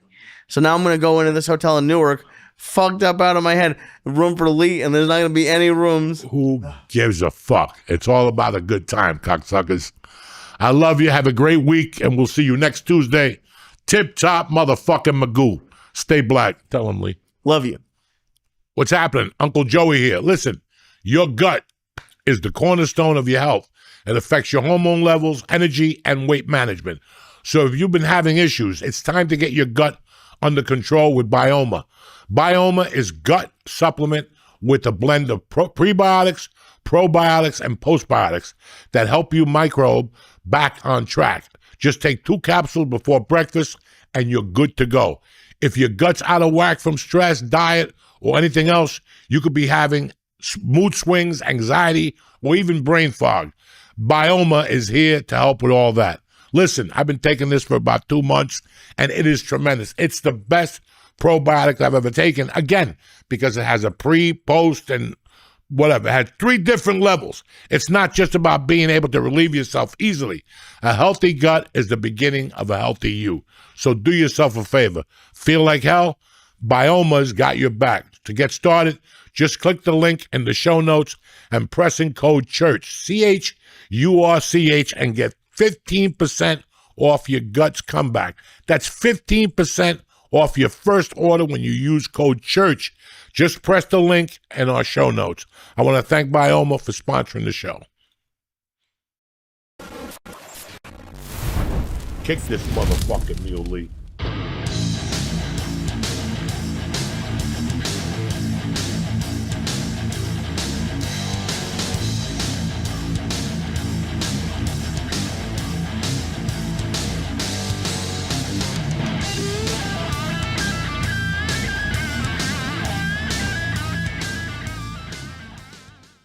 What's up, beautiful people? I'm here with my main man, Lee Syatt, for another fun-filled episode of the Church of What's Happening Now, new edition. It's Tuesday, the 12th of August. Isn't that crazy? The month is flying. The kids, I think in Florida, they're already at school. Oh, yeah. That's it. Florida, Nashville, kids already at school, starting. It flew by this summer, dog. My cousins lived in Florida when I grew up, and that used to blow my mind that they were in school in August. That would suck. Sweating your ass off the last 2 weeks, making believe you want to be there. Then you got to go to school for Labor Day and then come back. Just start school after Labor Day. That destroys it. So I'm in school for 2 weeks, and I got my first vacation, and it's a Monday, and I got to come back on Tuesday, like half with a sunburn. Just let me go back. Sometimes now they'll have you go like the Wednesday, and then like you'll go for like 2 days, and then you have the long weekend for Labor Day. They fuck with you. That's like a job like I sort of regret not doing as a teacher. Like that, I know it's a pain in the ass, but the schedule is fucking awesome. No, it's not. You wouldn't like that? Be done by 3? No. Dude, there's so many You're comics not done who are by teachers. 3. They're done by 3. You got to stay and mark papers and grade this and do Fucking that. second grade, so there's no papers. Well, okay, but you still got to fucking work. You still got to deal with those fucking kids. Yeah, that part's tough. You still got snots, and kids are different. They're not respectful. And so what? You got 2 months off in the summer? How bad do you feel in September? I'd rather work the whole summer than have the summer off and then have to go back in September like, fuck. Now I got to go back to this job and do this shit all over again. Really? I would love 2 months off every year. You wouldn't like that? You don't like vacations. I don't like vacations. What am I going to do? Sit around? I never understood. It's why you work so hard, is to take a break. What break? There's no breaks. What do you mean? What break? What breaks? People who take breaks end up dead. There's no breaks. Everyone ends up dead, so take some breaks. But on your time, not on the world's time, there's no break. Lee, you know why I don't like breaks? Because everybody's always complaining. 7 out of people complain about money issues right now. Yeah. And 8 out of 10 people complain about their career. But you got the audacity to go on a vacation. I love stand-up comedy. The only thing I don't like about stand-up comedy that I never liked, that's why it's very weird that I did it, because I don't like telling you what I'm going to do in 2 weeks on a Saturday. Leave me the fuck alone. You know what I'm saying? Don't call me on a fucking, October 23rd, I'm getting married. That's your business. That's got nothing to do with me. It's my son's birthday. That's got nothing to do with me. Okay? It really doesn't. I mean, but every day you get a call on who's hurting financially, who's doing this. And then you have the people what about this? So your girlfriend, that goofy bitch, right? Because everybody's got a goofy fucking bitch girlfriend that has horrible ideas, but she sucks our dick and they talk us into it. So how about next April, we go to Caracas, Venezuela, and you just got your dick sucked. You're like, oh yeah, that would be great. Oh my God, I always wanted to go to fucking Caracas. Okay, and that's a great vacation. I'm not lying to you. You want to, this is what you work for. But what if 3 weeks before Caracas, your cat dies, your car blows up, and you lost your job? Are you still going to go on that vacation? White people do. Like, let's still go. What are they going to do here? So the whole 10 days, I'm thinking about where I'm going to work. I miss my cat, and what am I going to drive when I get back? That's not a fucking vacation. That's what I don't like. I don't know what's going to happen next March. How much do they want? $100. I'll lose $100 to fucking pander somebody. Like, yeah, maybe I'll go. But for me to give you $8,000, and I don't know what's going to happen next March, and all of a sudden March comes along, my mother just died, my uncle's in the hospital, my girlfriend's got a foot that got cut off, and you want me to go on vacation. It's not going to work. It's not going to work. Life isn't that easy. And there's people who still take off in that situation. Well, yeah, and those you are have idiots. to worry about that. Like somebody called me last year and like, I'm going on vacation, but I'm concerned. My father's really sick. He's on his deathbed. That's when the vacation gets canceled. Because I would never want to be on a vacation and get the call that my dad died. That's fair. So 3 days later, I got to get back on a plane. Now I got to go back crying, on the fucking plane like a faggot. For what? For what? And that's what I don't like about vacations, that I don't know what's going to be happening at that time. Yeah, on paper, anything. You know us as comedians. Right. Plan something. Plan something. As a comic, plan something. Because the day you go, your girlfriend's like, let's do August 23rd. Okay, August 23rd. That's the day Tarantino calls you. Kimmel calls you. That Friday. That Friday before you leave is the day, name the biggest director today. He calls you and says, I have 4 days for you in the movie. They start Sunday. And now you got to look at your cunt family and go, oh, looks like you're going on your own. I didn't want to go to Disneyland anywhere. I didn't want to go anywhere. That's in my mind all the time. That's the type of guy I am. I don't want to miss nothing. When we grew up in North Bergen, you didn't want to go home. You did not want to go home. Did you ever want to go home when you were in high school? Because you didn't want to wake up the next day and go, bro, after you left, a chick pulled up and sucked everybody's dick. And you're like, God damn it, I should have done that book report on trigonometry or whatever.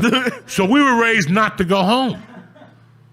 So you understand all these little things? That's why I don't like vacations. I totally get it. But why? I get the business thing. But like before that, every scenario was like worse. Like if you go on a vacation, the world's going to end. Like what if the world doesn't end? Like what do you mean the world's going to end? You said like my mom died, my cat died. Right, but no. Think about it. Let's say right now, you talk to your girlfriend and she goes, this weekend we want to go to Saratoga. That's fine. It's Monday. I don't know what I'm going to feel like, but I'll yes you to do on Monday. I'll tell you whatever the fuck you want to hear about Saturday. But as Thursday comes along, you got an audition Monday. I got no time to hold hands. and walk around the town. Oh, my God, let's go look at the museum. I don't have time for that shit. I don't have time. And I've never had time for that. I've been one of those guys that we cry when we don't have what we want. But to get it, we're going to take a vacation now. That doesn't fly with me at all, because if you're going to come back from that vacation going, I don't know what's going on with my comedy. Well, you went on vacation for a week. That's what happened to your comedy. You went on vacation. You thought you earned the right to go on a fucking vacation. And at the end of the day, none of us earned the fucking right to go on a vacation. None of us. None of us. There's a number that you have to earn to go on a vacation. It's unrealistic. So that means you're never going to go on a fucking vacation. I need to make $8 million in the month of March. Never going to happen. So I'm not going on vacation unless I mug Jeff Bezos. What if you make 7? I ain't going on vacation. The goal was 8. Jesus Christ. That's how you have to treat yourself. Who the fuck am I to go swing somewhere when I owe on my credit card, I have a mortgage, and I have all these things in my life? Who the fuck am I to go hang out with white people and drink cocktails and before you drink them, honey, we're going to put this on the Visa card. Yeah, okay. So that's not a vacation. Right. That's not a vacation. A vacation to me is, let's go.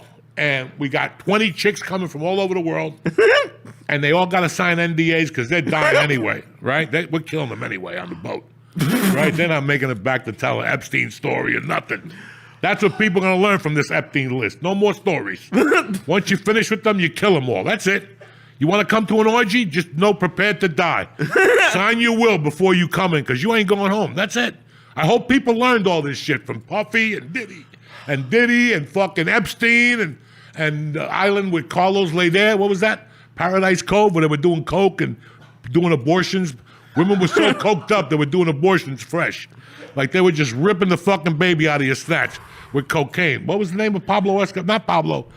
Carlos Leder had an island. Remember? Between Colombia and Miami, Carlos Leder bought a fucking island, and it was filled with cocaine. Carlos Leder was one of the guys from the Medellin cartel that thought he was fucking philosophical. He was half German and half Colombian, so he loved Hitler. So he would fucking get coked up and talk about Hitler and fucking all this shit. And once he lost his mind, the cartel got together. When the United States said, we're going to go, Norman's Cay. When the United States got together, they go, what are we going to do? And the cartel got together and go, look, we could end this. Just give him Carlos Leder. He's fucking crazy anyway. He's crazy. He lives on an island. He's having orgies, fucking killing kids, women, people fucking, sucking. They were bringing the coke there and leaving like 10 kilos. And he was snorting it all. Do you think it was really good coke? Dog, it was an island with coke and nobody to watch you. Whether the coke was good or bad, I'm having a good time. Somebody's dying. You know what I'm saying? Somebody's dying. All these people want to party, but nobody wants to die. Like, when I was a kid, people OD'd. Right at a party, they OD'd. They fucking lost a fucking leg. That's a party. I don't think they went to the These party little looking at faggots OD, now though. sit there at DJs down the shore. Oh, yeah.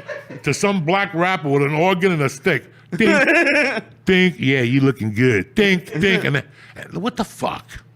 What the fuck? So anyway, we're talking about no vacations. Now we're talking about black people. I don't know how that happened. And nobody's going to Jamaica. Anyway, that's why. That's the way I've always thought, Lee. I mean, do you ever, looking back, do you ever be like, I should maybe like a 1 week? Like, I'm not telling you, I do agree. I've never, knock on wood, I've never had credit card debt. So like that, I've been very good about that, and that I agree with. But like, if you can afford, 3 days in Tampa. Why Tampa? I don't want to go to Tampa.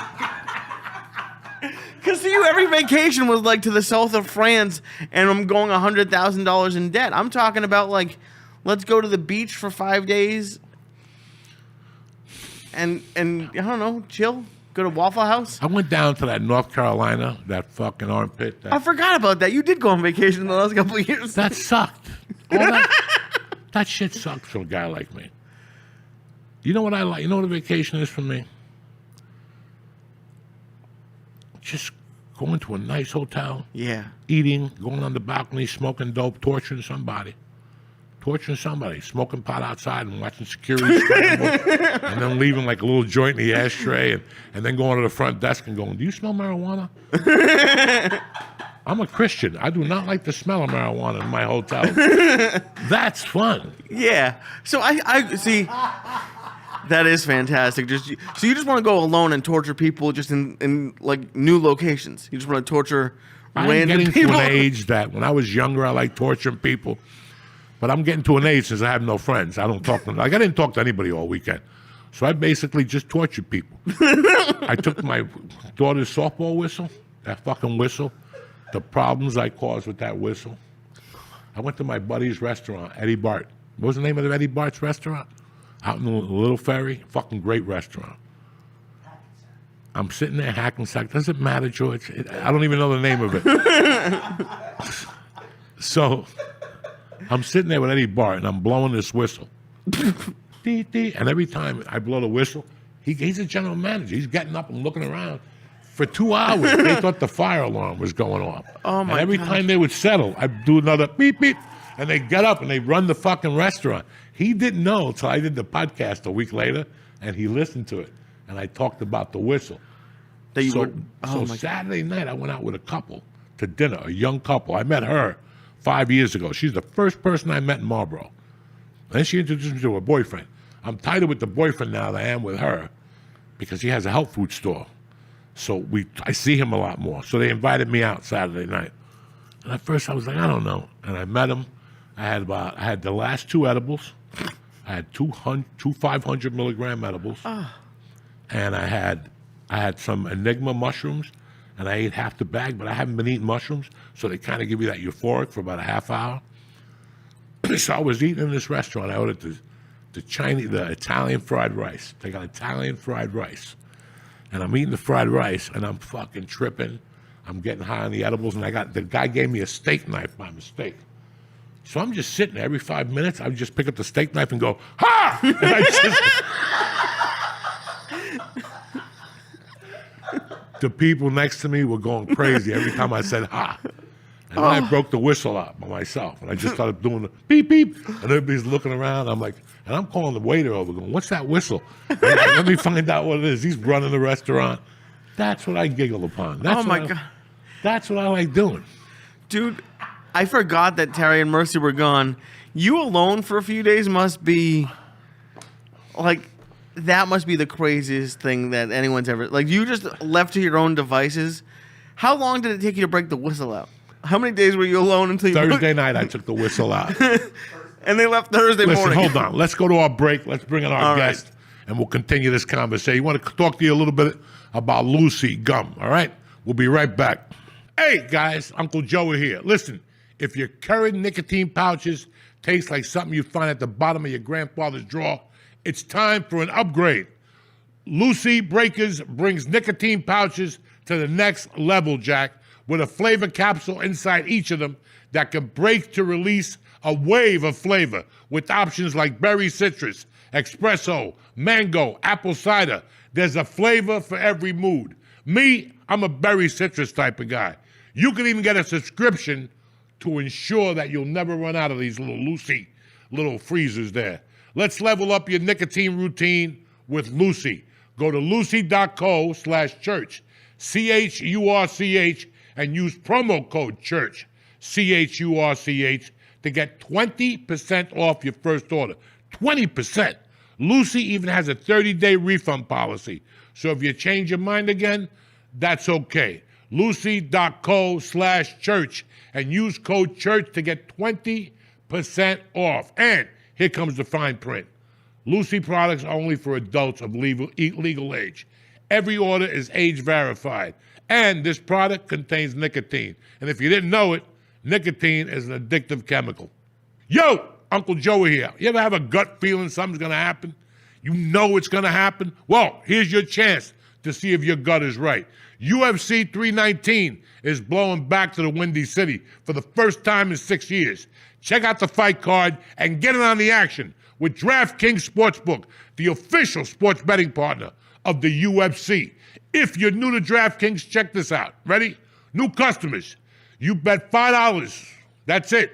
If you win, you're going to get 200 in bonus bets instantly. New customers who bet $5 will get 200 in bonus bets instantly.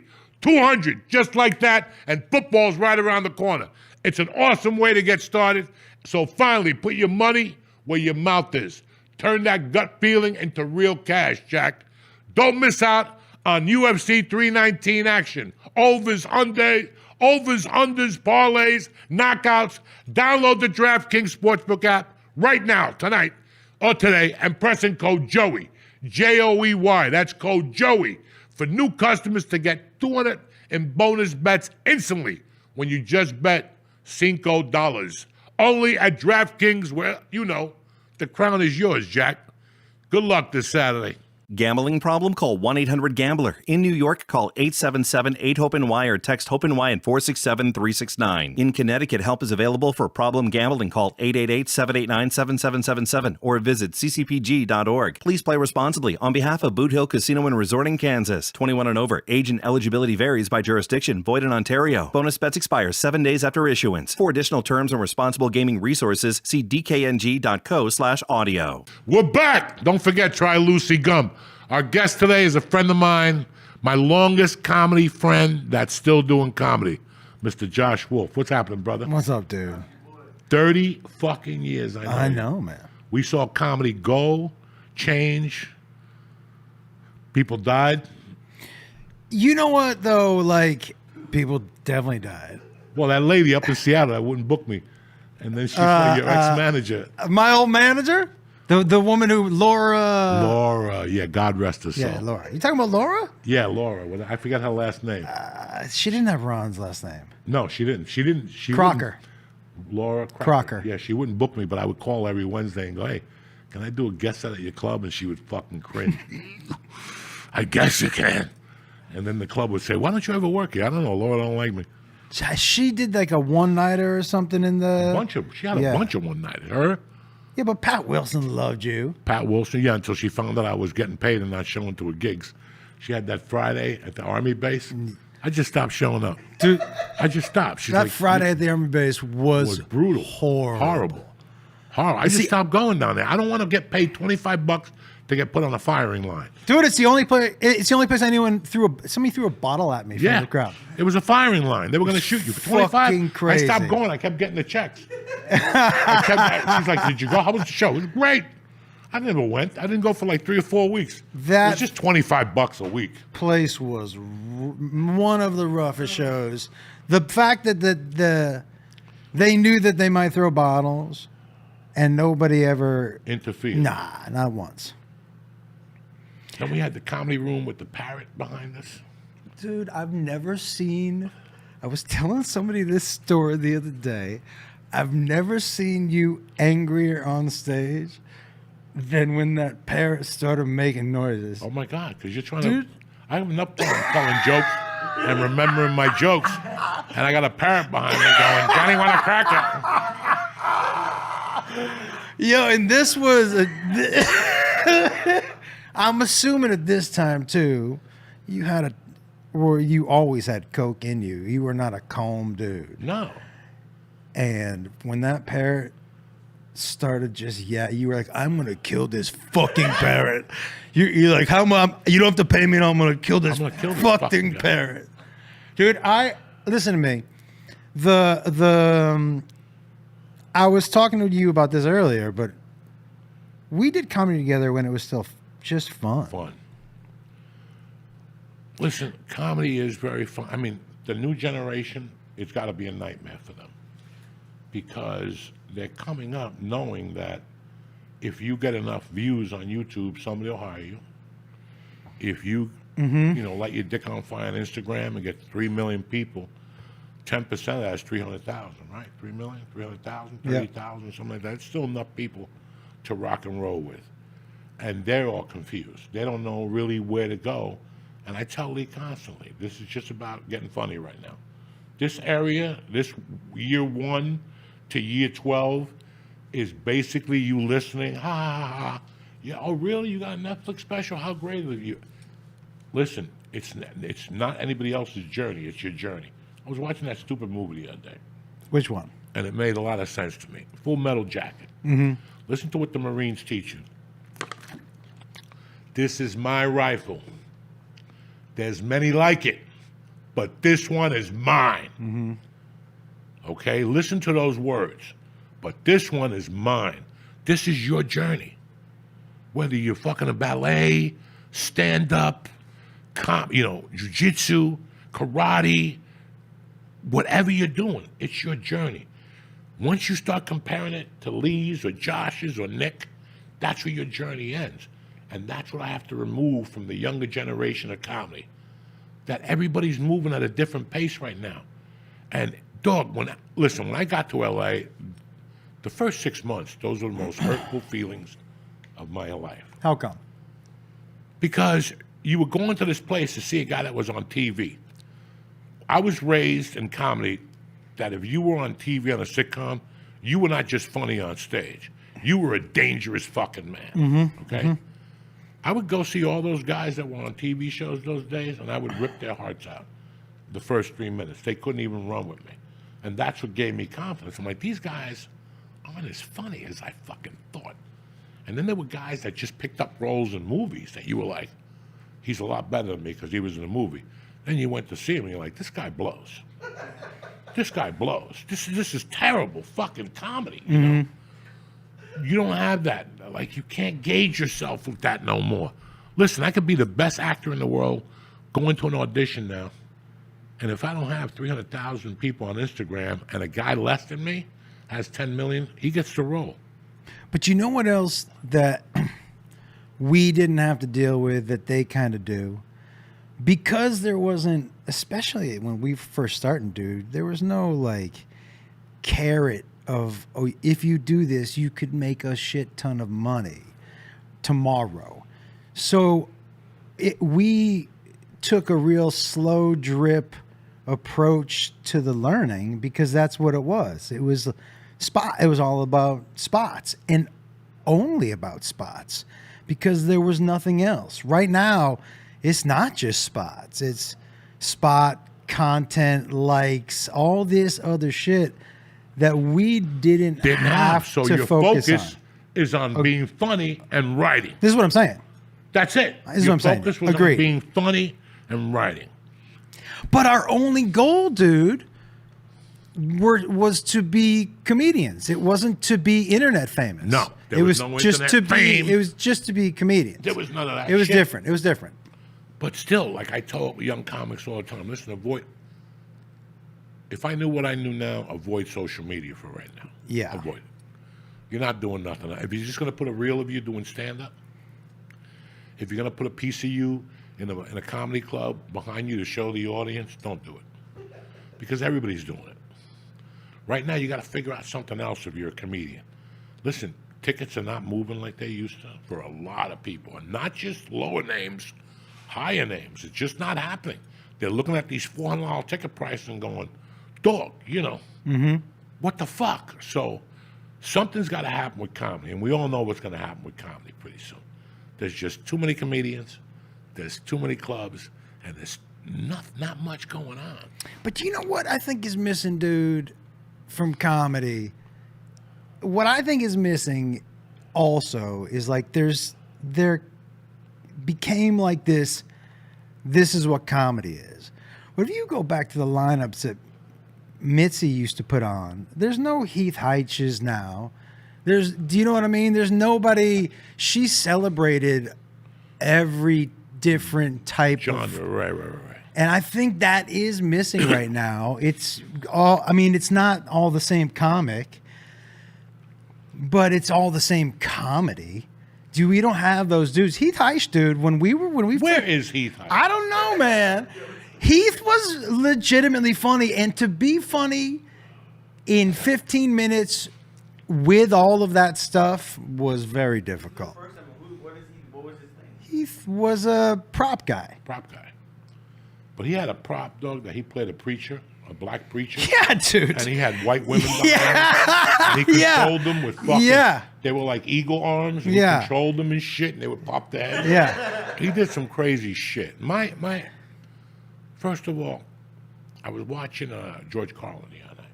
Which I'm not one? a big George Carlin fan. You're not? No, but I actually watched it for like 20 minutes. Let's get down to basics. Okay, right now, we're living in a time where we all sound the same. The top guys are not doing anything spectacular. They're not doing anything spectacular. I'm not doing anything spectacular. Nobody's really doing anything spectacular. We're old hat. We've been around for 20, 30 fucking years.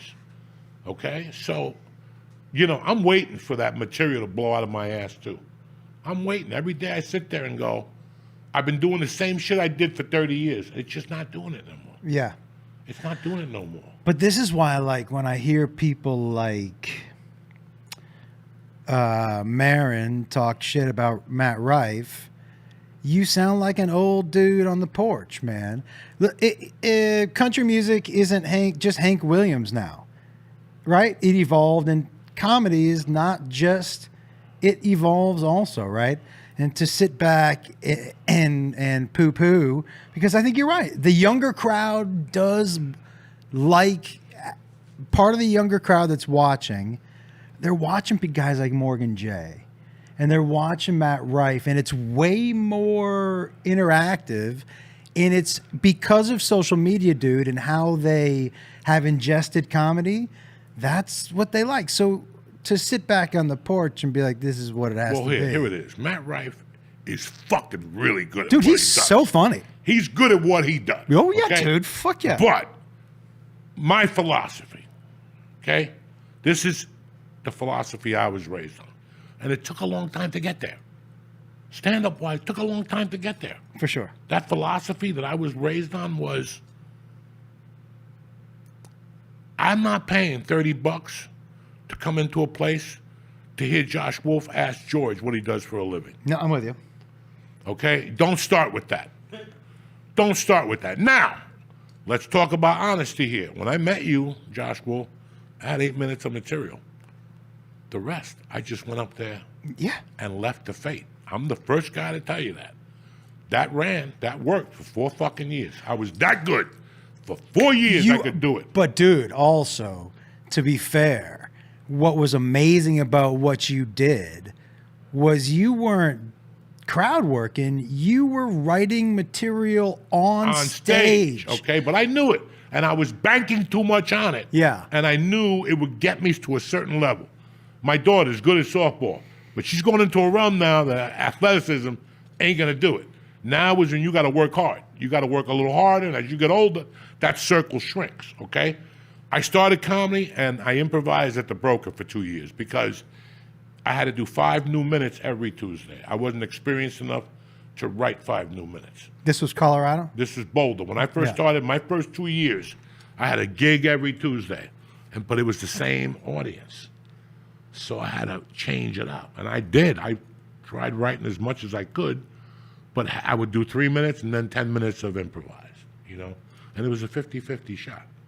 It's always 50-50 when you improvise. But you've always, and maybe it's changed, but you were always the best writer on stage. On stage. That I don't know how you are as far as sitting at a desk or whatever, but on stage, you're one of the, and to watch you do multiple sets and change it. is, I'm getting bored. Yeah.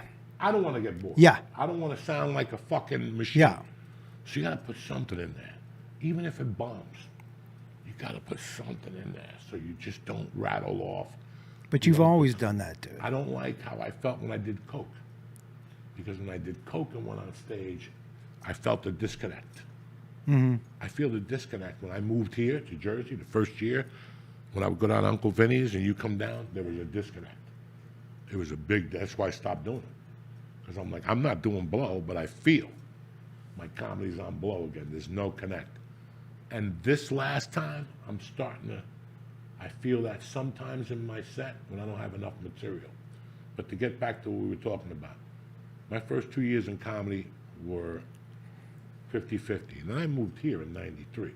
And what happens here? Everybody does that. New York City is, hey, so what do you do for a living? Mm-hmm. And it's every fucking Guido doing that shit on stage.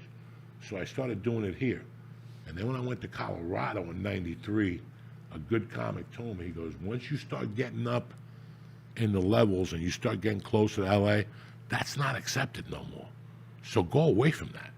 And dog, I went away from. Once I got to the Comedy Store, I knew that wasn't going to work. I don't think I've ever done crowd work at the Comedy Store.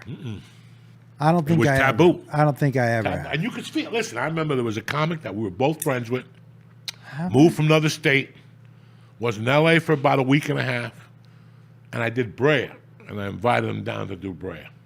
Yeah. And as soon as he got off stage in Brea, I go, this guy's not going to last here. And within 3 or 4 days, his uncle mysteriously had a heart attack, and he had to go back and give up the apartment, and he didn't last here. He's still back where he is. Great person. I do think there is merit, like when I go on the road, if I'm doing 45 minutes or an hour, of not jumping straight into material, however you want to do it, to make sure it feels more like a conversation. I don't think there's any good for me to walk on stage and hop into material, and even if that means I bullshit about the city I'm in. Yeah. The first 8 Right. minutes just to warm We're him just up. kind of And then hit so 'em. we know we're part of a conversation. Yeah. I'm with you. But on that's that. it. Listen, you don't think about that when you're doing comedy 8 years. No. You don't. You're not even up to that level of thinking like that. I got to go out there and introduce myself. I know that you got 20 seconds. You got 20 seconds. They make up their mind in 20 seconds. Yeah, Whether they're even going to fucking like you. So in those 20 seconds, what do? I Lenny Clark it. I go up there and I just jump on them. Why fuck around? As soon as you hit gloves, instead of going back to your corner, just come out with the right. Why are we even going back to the corner? Why are we doing this shit? You got 20 seconds for them to like you. Go Google it, GPT chat it, whatever, all that shit. You got 18 seconds for them to go, I like this guy. Yeah. I like his eyes, I like his shoes. He's fat, he's too skinny. I don't like his fucking neck. I don't like his gold chain. You got 20 seconds. I'm not going to give you 20 seconds. Yeah. I'm going to get into you when you can't even make a decision. You're just laughing. Now you got no choice. I'm making you feel different. My finger is already in your pussy. There's no like, look at the finger, it's going in. No, no, it's in your asshole already. I'm already, and now we'll get, you ever just get to a girl and start eating her pussy? There's no like, hold on, my dad might come home. None of that shit. They're in. If you ask them, can I eat your pussy? My dad might come home. My grandma's on the way from bingo. But once you dive into that monkey and pick up those legs, and you're like, and you're licking that fucking asshole, they're not going to tell you, stop, my grandmother's coming home from church. You're in. You're in. So why are we going up there playing this dumb game? You got 20 seconds. You got 20 seconds for them to even consider you. I don't want them to make that decision. I don't want them to make, I'm going to make it for them. I will tell you something right now. First of all, nobody has ever attacked a crowd in the first 10 or 15 seconds. When you decide to do it, you don't always do it. But there's some night, but when you decide to go in on it, it's kind of crazy. But you have like, your secret sauce is that energy right there. And the laugh. The Yeah. smile is on my face. For sure. So they're not getting tortured. They know I'm fucking around. Because not what you say, it's how you say it.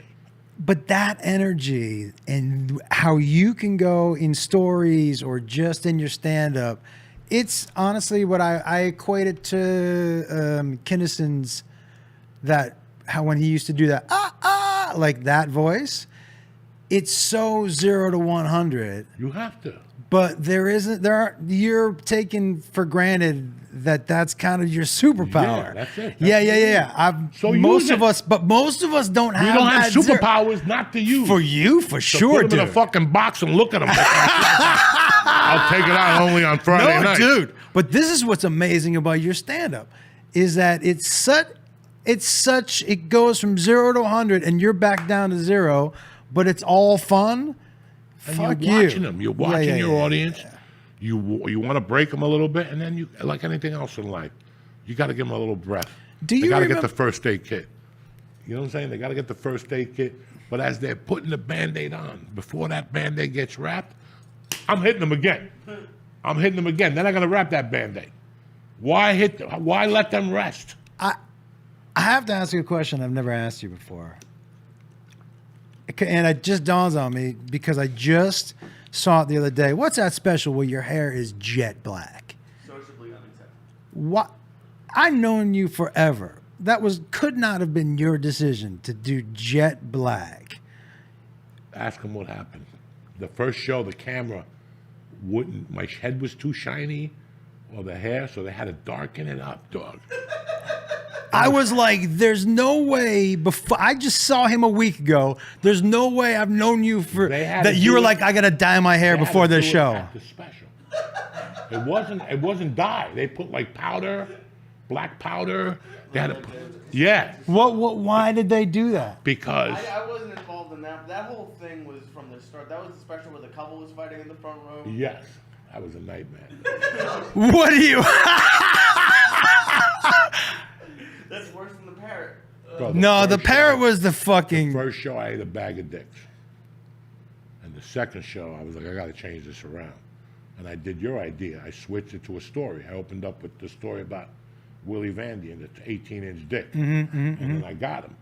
But the whole time, there was a girl came to see me, but her boyfriend didn't like me. So she said, I'm going to see Joey. And he goes, I'm coming with you.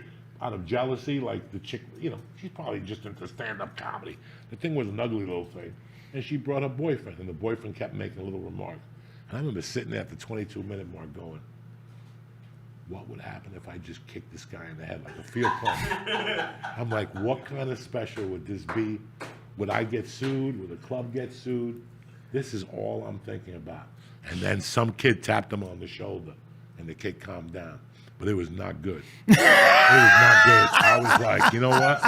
I'm going to end this right here and just field punt this guy's fucking head. Like, I was that pissed that I finally wait all my life. It's 1991. It's 2015 or 14. I waited fucking 15, 30 years to shoot a special. And I got to have a kid trying to be cute here in front of me, making noises. I don't want to be here. I'd rather watch Mission Impossible. And I'm like... Do I just field punt this motherfucker's head away and end my career right now? Like that was going to I had to kick somebody out. No, not kicking out. In Vancouver. Kick him through the head so his head flies off his fucking shoulder. And the guy in the back goes, score, 3 points. Punt the ball. This drunk, she was the drunkest in the front row for the taping of the special, and she was sitting right next to the stage mic. Joe, when I listened to the show up until before we kicked her out, it was a lot of these noises.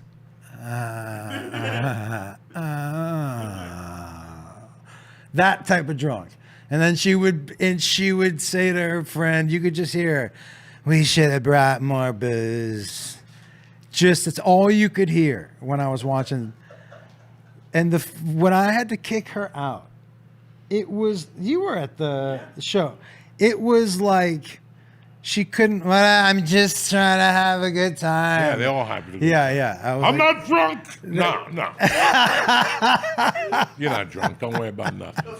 It's all going to be okay for you. Do you still write as much on stage, or do you? Because I know for a while you were by, what was that, like that egg joint? We met at a couple times in the valley, out near where you live.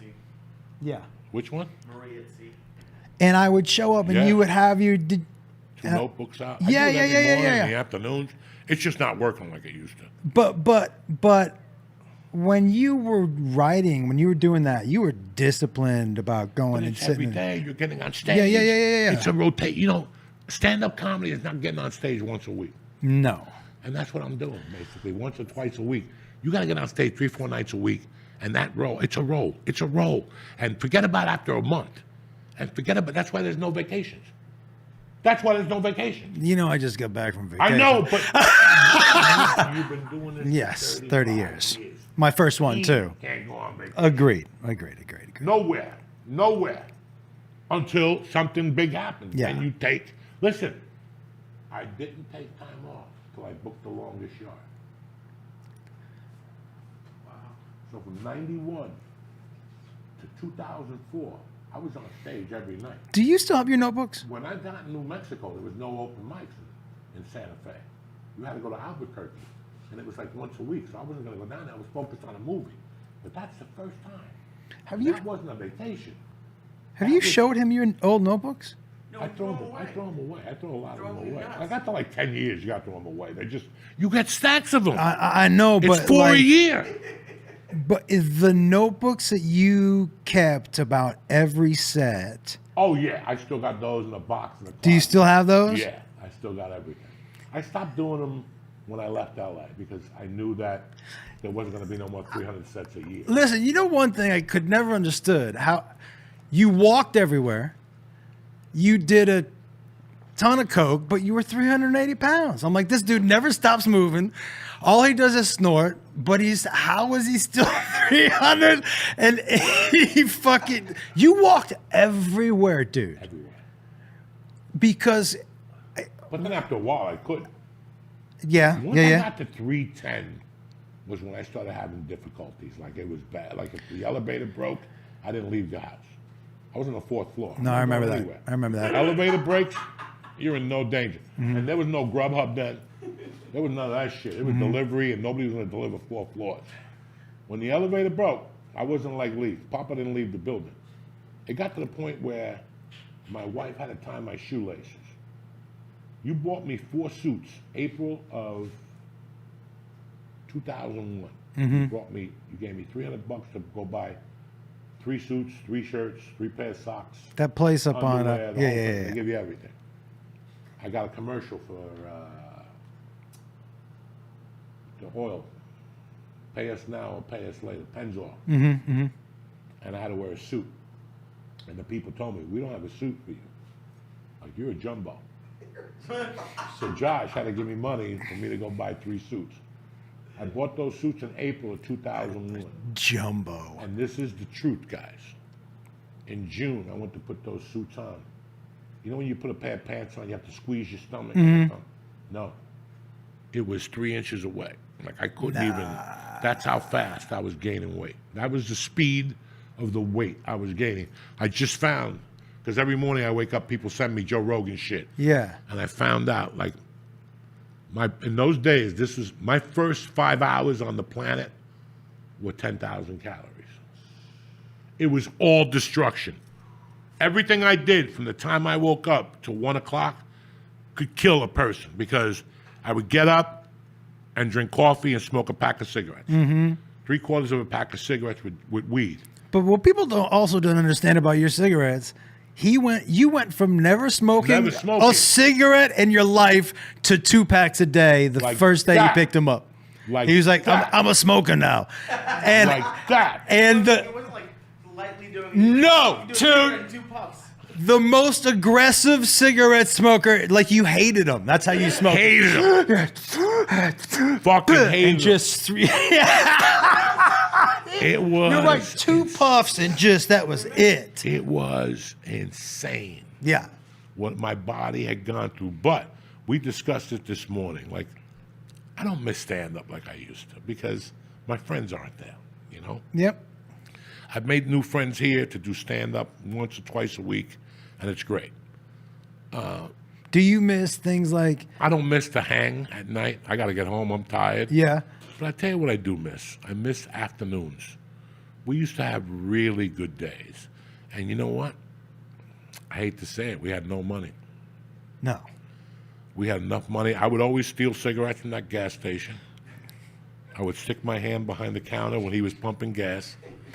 What was the place that no matter what, you were getting a lighter? 7-Eleven. Yeah. I robbed that 7-Eleven. I had 80 lighters. Yeah. I was pissed because they used to have football teams on the Bics. I would rob the whole top floor and put them in my jacket and go home, and I'd have everybody except Dallas and Philly. I go, I remember I asked you once, I go, don't you have enough lighters? And you were like, I'm doing it on principle. I'm like, what principle? Well, I don't think you know. Yeah. you know, Josh, this is what pisses me off. I told my wife, I think you're going to think about it this way, too. I'm 62 years old. Yeah. Like, I I cooked a hot dog this weekend without my wife. But pretty much I was scared to turn the kitchen on or anything, you know. I did some laundry and I was scared to put it in the dryer, you know, all that shit. But I'm going to tell you guys something. This is how I feel today. I don't have patience with people no more Yeah. because of what happened with me. I have a friend, and, you know, she contacted me a year ago about something. People might think I don't talk to her because, I don't know. I don't talk to her because she's a loser. Because after what we went through and what we saw, especially a guy like me, because remember, when I was doing coke and working, the hardest I was working, I was not the healthiest guy. Mm-hmm. I had a girlfriend, I had cats, I had no bank account, or I was getting all my clothes from Big Daddy. Mm-hmm. If I got any money, it went to cocaine. I didn't even buy clothes. Underwear and socks. And then I said, fuck it. Why wear underwear? I save on underwear. The laundry space, that's an extra quarter. Because my underwear like this big. You know what I'm saying? So why fuck? I put 3 pair of pants in a suitcase. Yeah. It's 80 pounds. You know, I'm not gonna lie to nobody. Yeah. You're 400 fucking pounds. But my point is, I started comedy in 91. And my cocaine addiction was what it was. And I just came to terms with it. I said, I'm gonna keep doing comedy as hard as I can, but I'm sick and tired of quitting cocaine. I'm sick and tired of quitting for 3 days. Forget it. Why quit? Do what you do. Just keep it under a minimum. Just make sure you don't get into cocaine more than you do the comedy. That was my rule, okay? I can't believe that through all those addictions and all that waking up at 6 in the morning and getting up, going to bed at 5, getting up at 6 and looking at breakdowns and sending them in at 9, and you were there when I had 3 managers for a showcase and 6 agents. I would lie to all of them because I didn't give a fuck. And the fact that I stopped snorting at 44 and things didn't really change for me till I was about 48, 49. And I didn't give up, and I worked with that intensity, but people are gonna come to me now with a fucking story. I can't even talk to you. Never mind look at you. I cannot talk to you. I cannot talk to people no more. When somebody says they're gonna do something now and they tap out after 2 months, I'm done with them as friends. Because I can't believe that I'm 62 and I had every reason to fucking quit. Mm-hmm. GED, felon, no family, and I stuck it out. Dude. And motherfuckers today are like, well, yeah, you know what? I ain't got time for this. Not to mention, just in our, forget your personal life, which had horrible things happening. Horrible, horrible.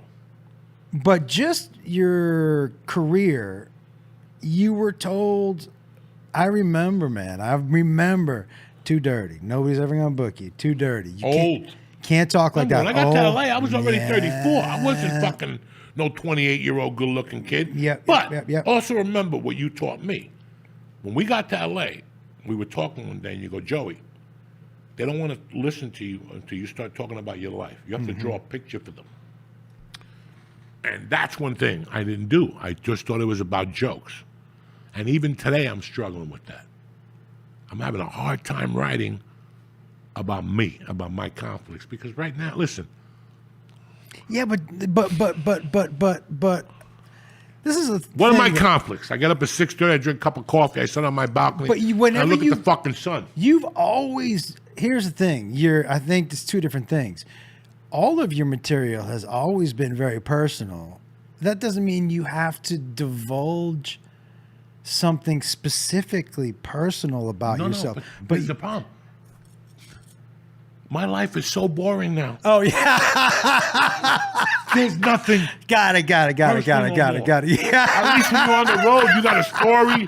Yeah, Some chick was gonna suck your dick halfway, and she passed out and puked. Got it. When we did this podcast before, Monday's podcast was about the week before.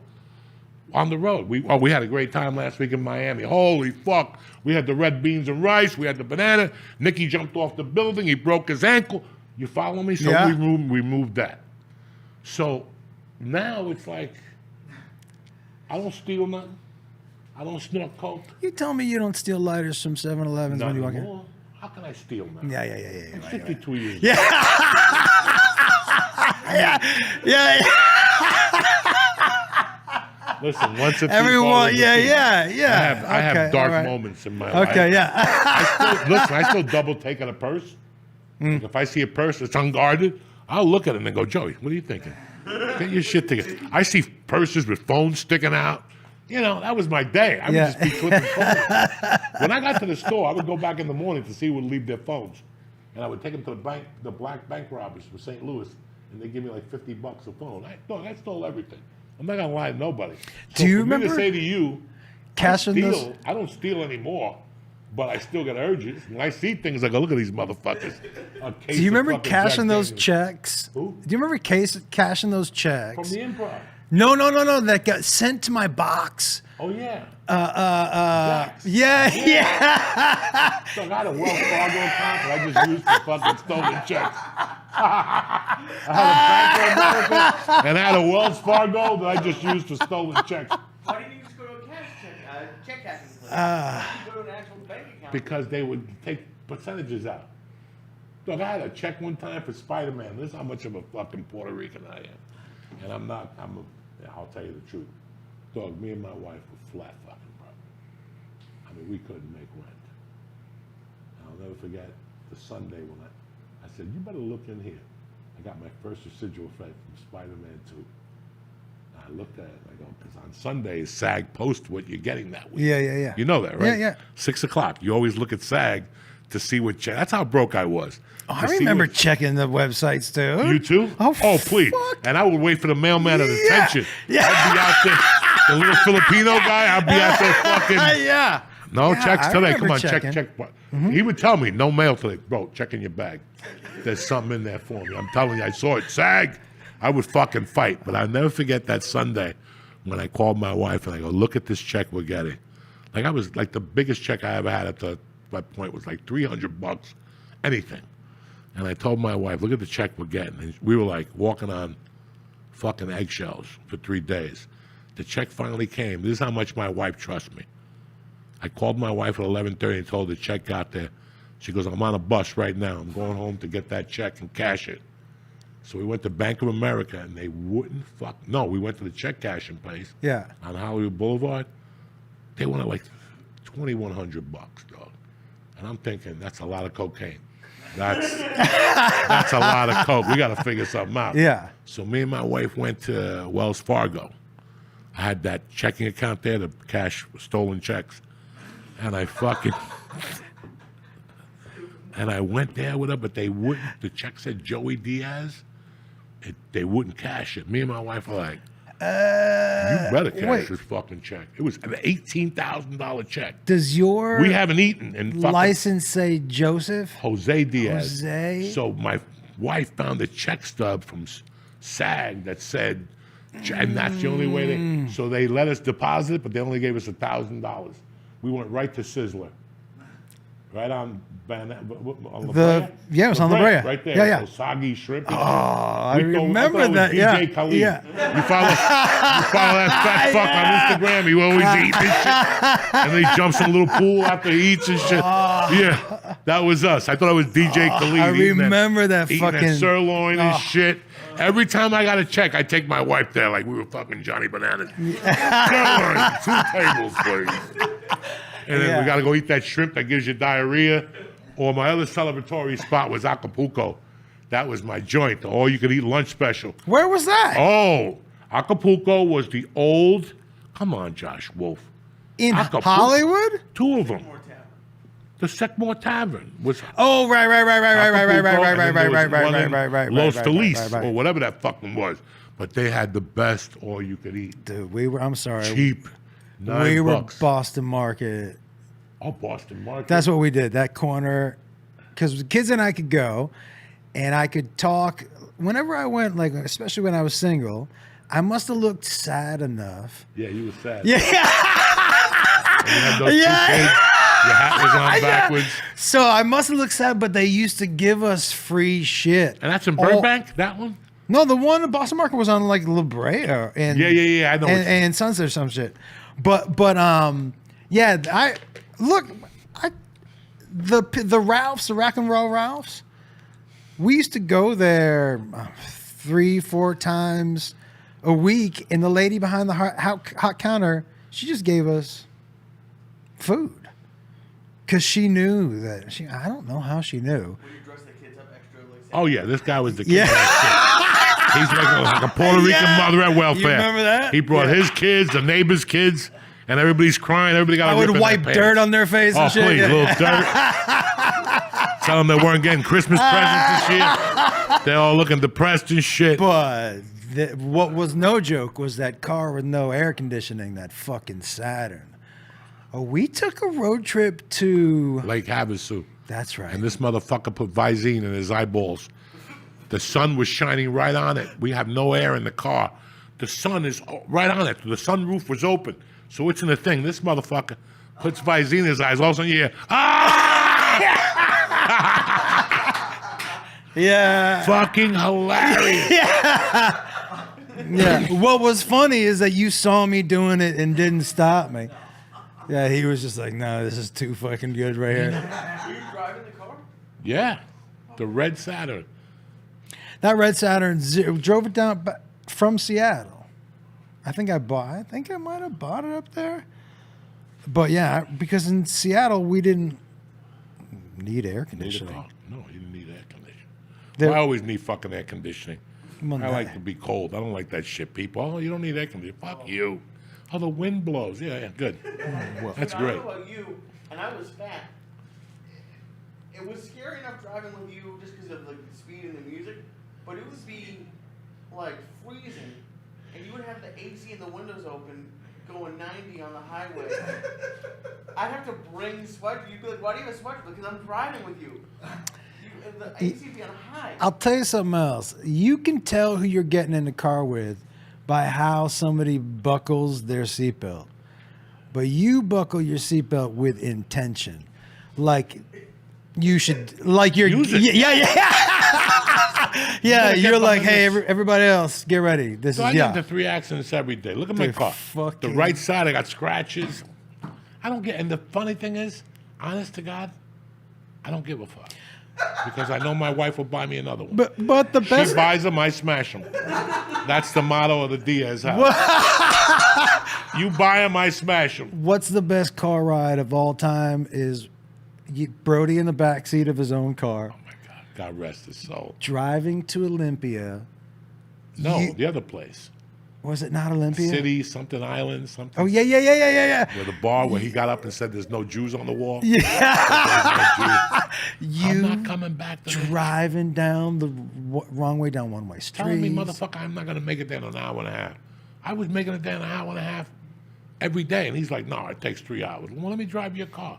Dog, I did 90 on the way down there, and we put him in the back in the trunk. Do you He's remember like, what he "Pull said to over." you when he got out of the What car? did he say? People don't live this way? He goes, we got into the parking lot, Gig Harbor. Gig Harbor, and he gets out of the car and he goes, this is not how I live my life. And then I didn't see him. It And was then we so moved to funny. LA. Then we moved to LA. Yeah. And one night I'm at Coaching Horses with Carol By the way, and another blonde stripper. Carol, one of my Oh, favorite. favorite. Okay. Favorite. But can I tell you, She's still my favorite, Doug. she said to me one night in Seattle, in the underground, because I know at what level you must have just tortured her. Torture her. She said to me right in the underground one night, and she looks at me and she grabbed my hand, she squeezed it, and she goes, Talk up, goddammit. she goes, she squeezes my hand, and we're in the underground, and she goes, he's driving me crazy. And I was just like, no, yeah, he's in. Yeah. I was like, oh, he's fucking You you know, up. when she calls me now, we're always talking. She goes, you know, I really love you. What you put me through. dude, what we you- put each other through. Yeah. But I was thinking, today you mentioned the Hurricane Bar. The which one? The Hurricane Bar. And Yeah, you yeah, left. yeah, yeah. You left like September of 97, 96. Right before Jacob was born. I got down there February of 97. So you left. And I was pissed. I'm like, this motherfucker left me alone up here. And I was selling advertising for pizza companies for $15 an hour. They were paying me. It was a new company. They were going to advertise during football games. and pop, so you could order delivery. Where were you living? I was living, I have no fucking idea, in a car or something. And Yeah, I was yeah. working at this place, and I got my first check for $600. And I was so fucking excited I could get to move to LA now.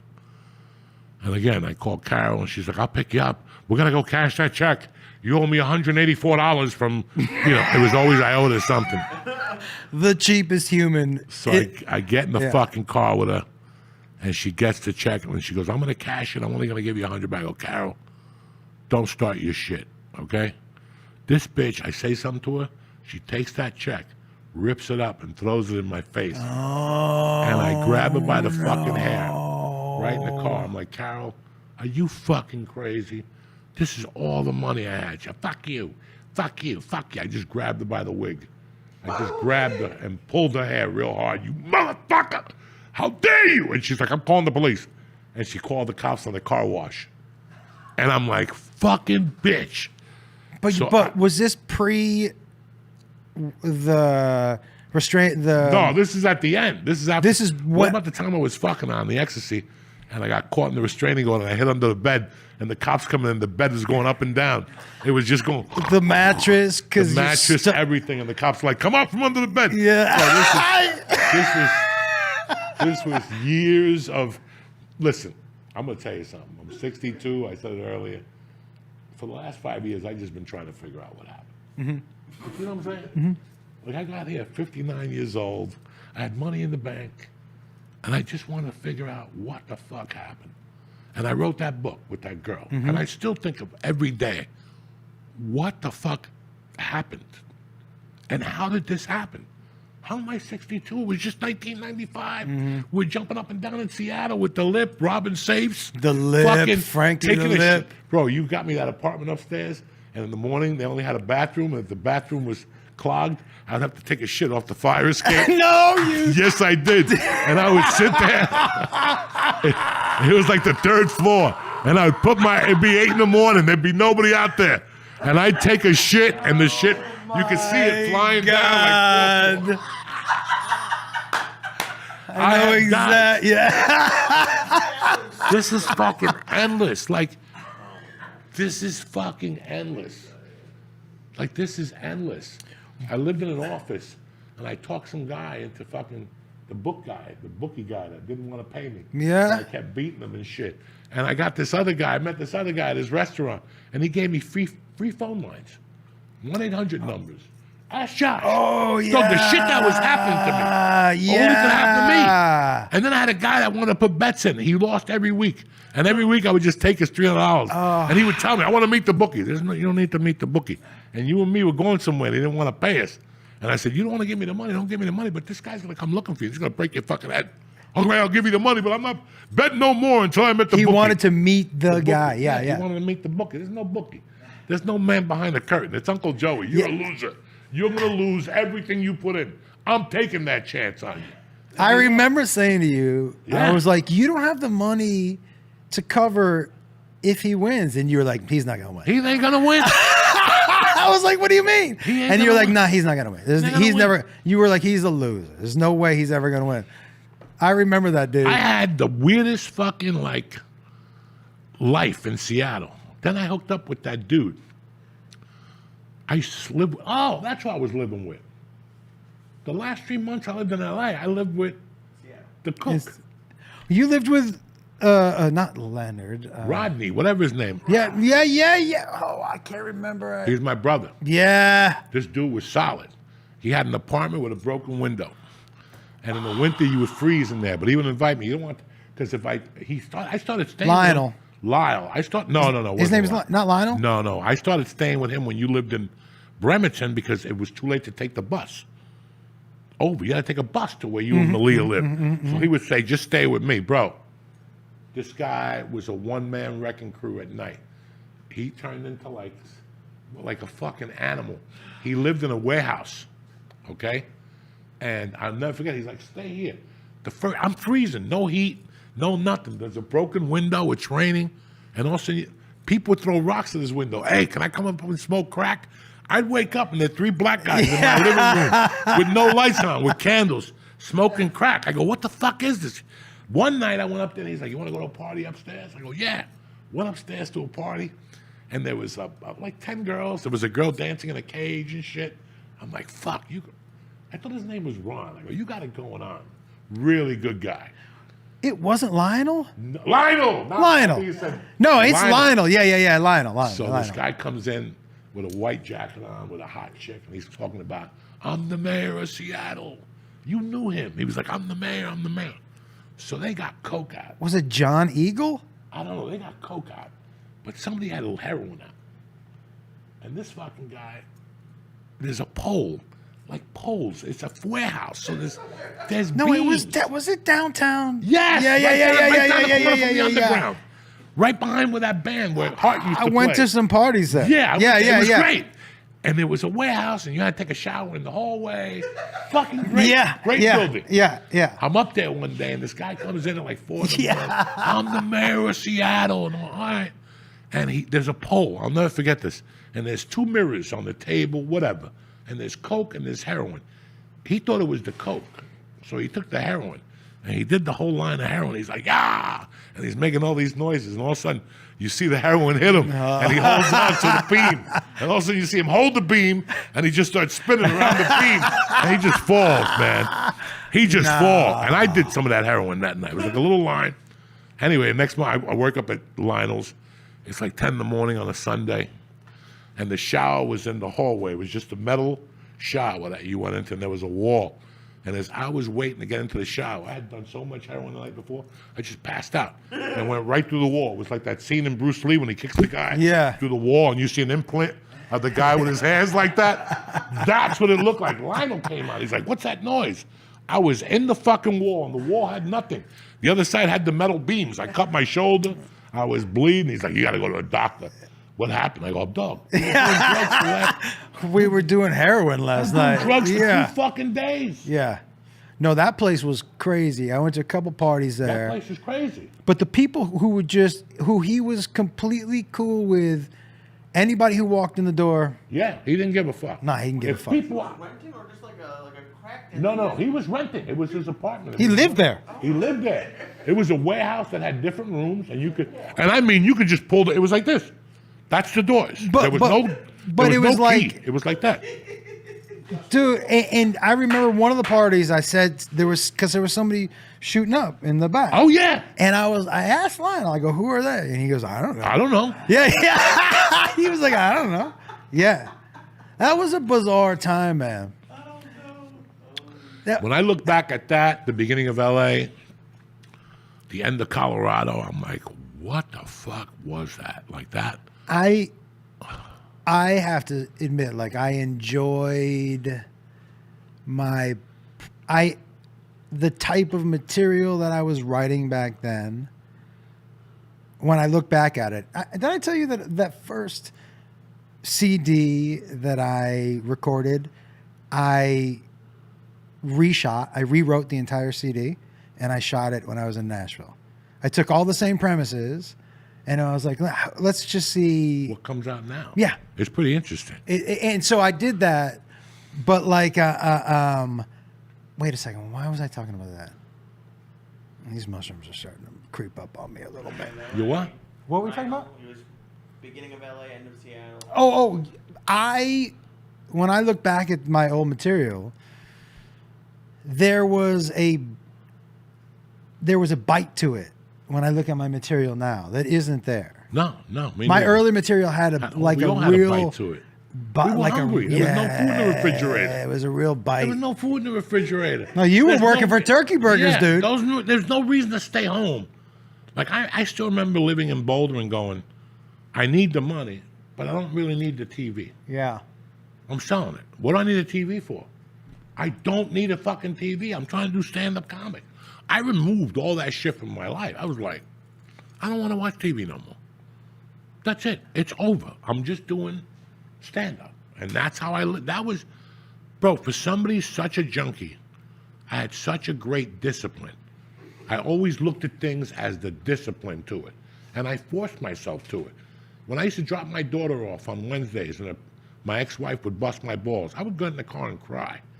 And the only reaction I would have was to go buy a gram of coke, snort it, and then go shoot them. I said, no, Joe Diaz, you're going to take this pain and go do comedy. And I would roll a joint, leave it in the ashtray. I would cry. I would sit there. I'm going to stab these motherfuckers one day. I would smoke that joint and force myself to do comedy.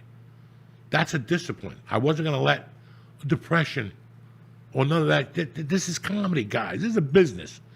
You know, and that's what I don't think people today understand. But And they're not allowed to understand it because now, as an open micer, you're not just a comic. dude, you're people are posting material 2 years into stand up. 2 years, 2 months. And they're just posting. It's too early. It's too early. You're not. But this is the thing, dude. There's they're nothing not there. You and I wanted to be great comics. That's the thing. It's just evolved. They want to be comics, kind of, but more importantly, they want to be famous on social media. And so, like, that wasn't even something that. But you were also, dude, you were more about doing the stand-up than getting a TV show. You wanted to do stand-up comedy, which was different because when we were coming up, I guess our version of the internet was a sitcom. Everybody was trying to, I fell into that. Tom Rhodes, Margaret Cho, the Spanish Kid, But that's how you sold tickets, dude. That's how you sold tickets. Well, listen, I always knew to specify goals. I never wanted a TV show, and I never put late night TV comedy sets on my goal list. Dude, listen. Because I wasn't going to go through that. I wasn't going to let you tell me what I could say. Also. So I never thought of Letterman. That wasn't even in my mind. Like, why think about something that you're not going to want to do? And I knew that 4 years in. The one time you did late night TV on my show, they had to cut 3/4 of what you said. So all you saw was me introduce him and then say, and let's thank my guests, and then he popped up again. That was what I'm saying. It was amazing. But the things I decided early on. Yeah. Like the things I decided early on was, I'm not even going to worry about that. I know. Why worry about that? It's not in my future. And I knew, I'm not an idiot. I knew that anything big in Hollywood, so many stars have to align. People think, I hit 40 home runs in minor leagues, so I'm going to be in the major leagues. So many things. What's he hit every year, Judge? 60 home runs? 350? Can't win a fucking World Series. What good is it? But that's not my point. My point is that I didn't want a TV show. I didn't want the Joey Diaz show. Mm-hmm. That was not going to happen. That's too many things, too much to worry about, and I got a job to do to be funny. So while I'm thinking about the Joey Diaz show, I'm not being funny. I'm thinking about characters and who my mother's going to be and who my uncle. I don't want that. I made up my mind in 2000 that I wasn't going to go to Montreal. CA wasn't going to sign me. So I had to do what I did best. I wasn't good looking. I wasn't young. I had nothing going for me. I had stage presence and I had the Comedy Store. That's it. In 1999, I had two things: stage presence and the Comedy Store. Material was 1 star, delivery was 2 stars, and I know this. And that's why when my apartment got towed, what did I do? I disappeared. Mm-hmm. I was already a regular at all 3 clubs. Mm-hmm. And I said, this is not, my development is so bad. I made this call when what's her name's car got towed. Yeah, man. Nobody came up to me and said, Joey, no, I made the call. I go, you know what? It's time for me to go on the road. And I'm talking about, and remember, I would go for 9 months. Mm-hmm. 9 months. No come home, buy clothes on the road, send home a box to Gavin's. That was my life. I didn't care about anything else. There was nothing else. The bus ride to the gig, Yoder, I had everybody in my pocket. Yoder, the fucking creative who I just talked to last week. What's his name? Called me for something. The Garcia? Guy that owns Charlotte. The guy who did what? The guy that owns Charlotte. Oh, great guy. The Comedy Zone down there? Yeah. He owned all the, yeah. I was in with them. And I just said, I'm just going to fucking, whatever they give me. There was no ego. I'm at the Comedy Store, but I'll tell you what, you got an MC spot for me? Give it to me. You got a feature spot for me? Give it to me. You want to co-headline me? Give it to me. I took anything I could because I knew it was all going to this. There was no ego. What am I going to sit there and go, I'm really a feature act? No, if they want to MC me, let them MC me. But do they you don't know think, I'm dude? Paul Mooney at the comedy No. store every night. They don't know that. But do you think that you almost had to, with who you are, you've never changed who you are, No. but in order for more people to accept you, this character of, not character, but just the term Uncle Joey Yeah.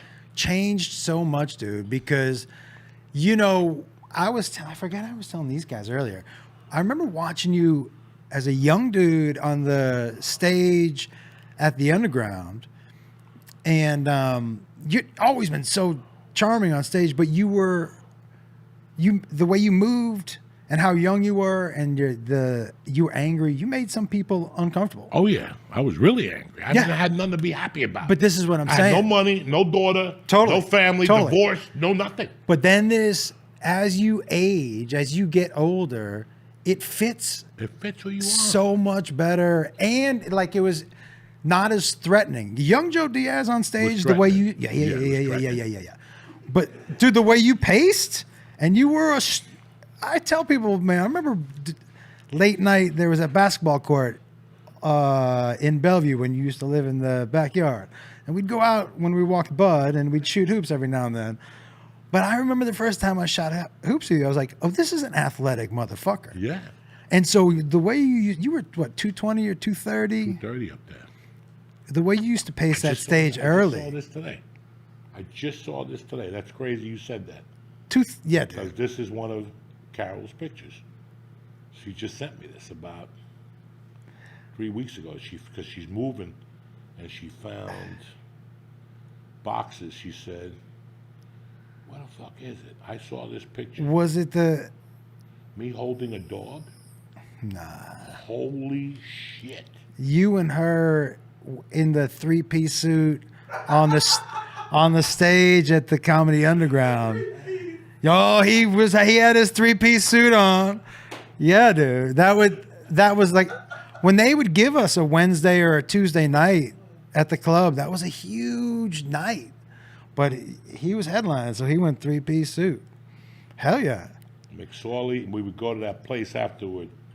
You know, and that's what I tell people. The camaraderie was different. It was $10 to get in the Underground. If 50 people went, what was that? $500. $500. They took a percentage out, and then we take the rest and chop it up. Instead of giving each other money, we would go to McCormick and Schmidt. Yeah. Late night menu, 10 to fucking 1. Cheeseburgers, French fries, Coca-Cola in a bottle, clams on the hash. Yeah. It's crazy. Yeah, Every yeah, time. yeah, The yeah, only yeah, reason yeah. I go to San Jose is to pay my respects to Original Joe's, but the first place I eat is McCormick and Schmidt's because of how they treated me in 1995. If there's a McCormick and Schmidt's, I'll go in there But you love that because how they Joe's. treated us. We had $0, and they had a $2 menu. If you had $10 at McCormick and Schmidt's, you ate like a fucking king in those days. By the way, that food was good too. Yeah, 4 to 7. Legit. 4 to Yeah, 7, it was good and food. 10 to 1. Remember the hours? Yeah. 4 to 7 and 10 to 1. And we always went in there making sure we had tip money because it was embarrassing if you couldn't fucking tip them. I was telling these guys the story about you being my security guard at the fetish night. Oh my God. And those two old dudes dressed like Scarlett O'Hara, and I asked you to throw them out, and they were hitting you with their parasols on the way out, and you were laughing. And then you called them, you were like, those two queens kept hitting me with their umbrellas. It was a fetish night, and I was a fucking horny motherfucker. Yeah. I had a girlfriend who would let me fuck her daily. Like, I dated that girl, and I gotta be honest with you, I fucked her every day except for periods. You're talking about Carol. Carol. And Yeah, even yeah, then, yeah, she yeah, licked yeah. my balls and everything. I got my money's worth from Carol. I fucked her every single day like a fucking animal. Ass, tits, every day. Once in the afternoon and one at night. I was a fucking sexual deviant. But I'll never forget, he had those nights. And I go, let me go down there and get my dick sucked by a chick with leather on. Let me tell you something. These were the ugliest women I had seen in all my life. Ugly. I remember one night they had a girl on a pool table. She was fat as fuck. They were melting on her. Do you remember? Oh my God. And her boyfriend was skinny and he was licking her toes. And I'm like, there was a side room. So my you paid God. $50 to get in, but there was a side room that you had to pay extra money in. And there was a glass table. And like some dudes paid extra to watch chicks shit on the table. And they would slide underneath. Is this something that the bar owner knew you were doing? Or is it Yeah. You remember? Well, he didn't know that room. He didn't know that room. He didn't. He just knew. Was it? His name was Aki. Huh? The Japanese dude. Yeah, was his name Aki, right? Aki, yeah. And so he knew the upstairs. He didn't really know what was going on. Probably too much in the downstairs. security of anything is one of the funniest things. Like you. I mean, security, like. And I was security at the same bar I robbed. Yeah. A year later, I had to take the safe out of there by myself. Fucking, and this is what I tell people. Like, How much money? How many quarters was it? Like $600 in quarters. Here's We did laundry for a year. Here's for what free. I forget though. I forget. How heavy that fucking thing was. But did I have the combination? How did you you? said you had it, and then you thought I forgot it. Yeah. How did you? Like you and the lip had to open it, right? I opened it. You know me, dog. If there's a will, there's a way. I was there at 4 a.m. Kink, with a pencil and a fucking hammer. I'll do anything.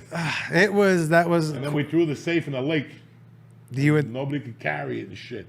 Dog, do you understand the open mic life I had? I really had a good open mic life. But those Mondays and Tuesdays at the Underground were legendary. Brilliant. I cannot thank Carl and Ron enough for doing that. It's impossible to explain how much growth happened on those Mondays.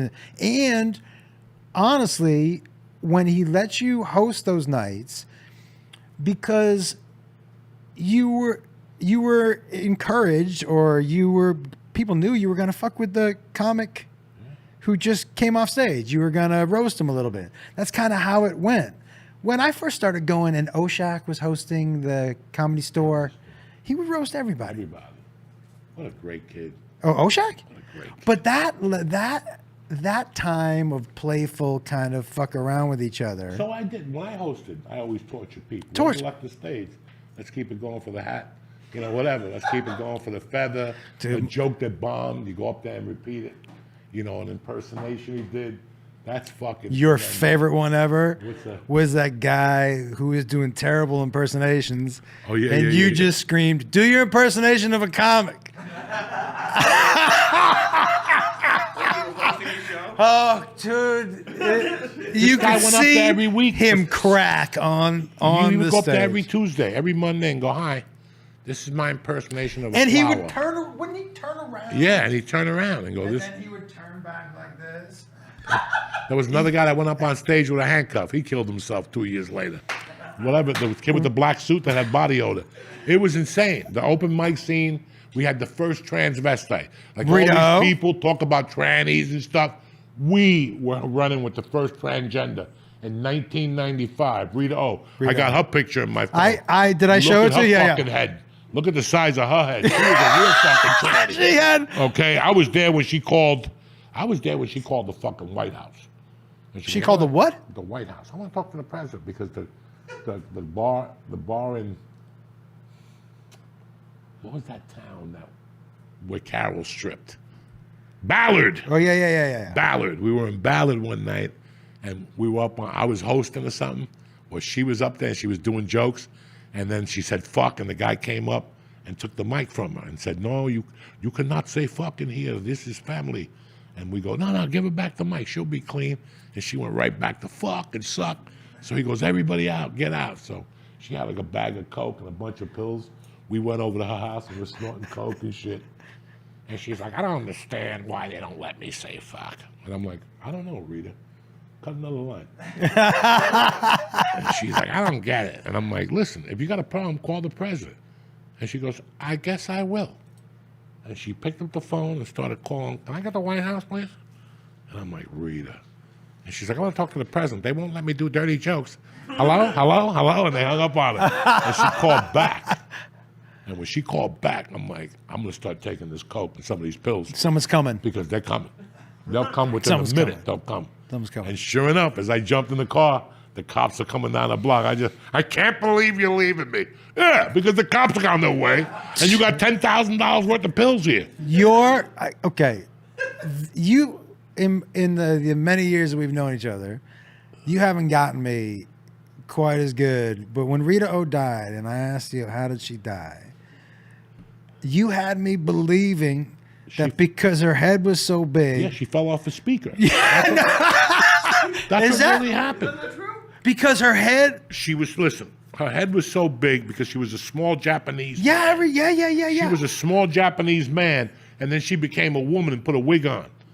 So the head stayed big, but her body lost all the weight. So she had this head that she would fall once a month and have to go to the hospital and an ankle and all that shit. She really fell off the speaker? And she was dancing at that bar, the gay bar in Capitol Hill. Yeah. And she fell off the speaker and she banged her head. She went to a coma and she died. Yeah, Bro, but she came to LA one time and she started getting snippy with me. I owed her $500 and I wasn't going to pay her, right? And I owed her $500 from Headshots or something. And she's like, I want my money. And she started yelling at me in my house because she was at Carol. And I was making tomato soup. You ever hear about that story? You did tell me this And story. I threw the tomato soup on both of them. I just said, shut the fuck up. There was tomato soup everywhere. The walls, the table, the fucking carpet. You did owe her the money? Huh? And you did owe her the money? Did what? You owed her the money? I owed her $500. And she's like, when am I getting my money? I said, soon. When I get the check. And she's like, I want it today. I go, you can't get it today. I'm not getting paid till they send me the fucking check. And she kept harping on me. And then Carol's like, you should pay her. I go, Carol, you're my girlfriend. Do I have any fucking, how do you want to pay me? I go, why don't you fucking pay her? Yeah, she's got that. And I'll pay you. And she's like, no, okay, then fuck you. You got to wait for my check. And they kept haunting me. And I was making tomato soup.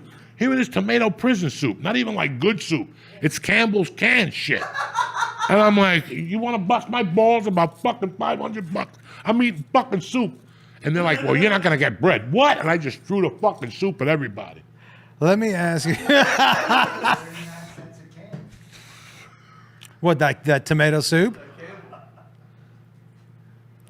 Man, I remember that she was so cheap, by the way.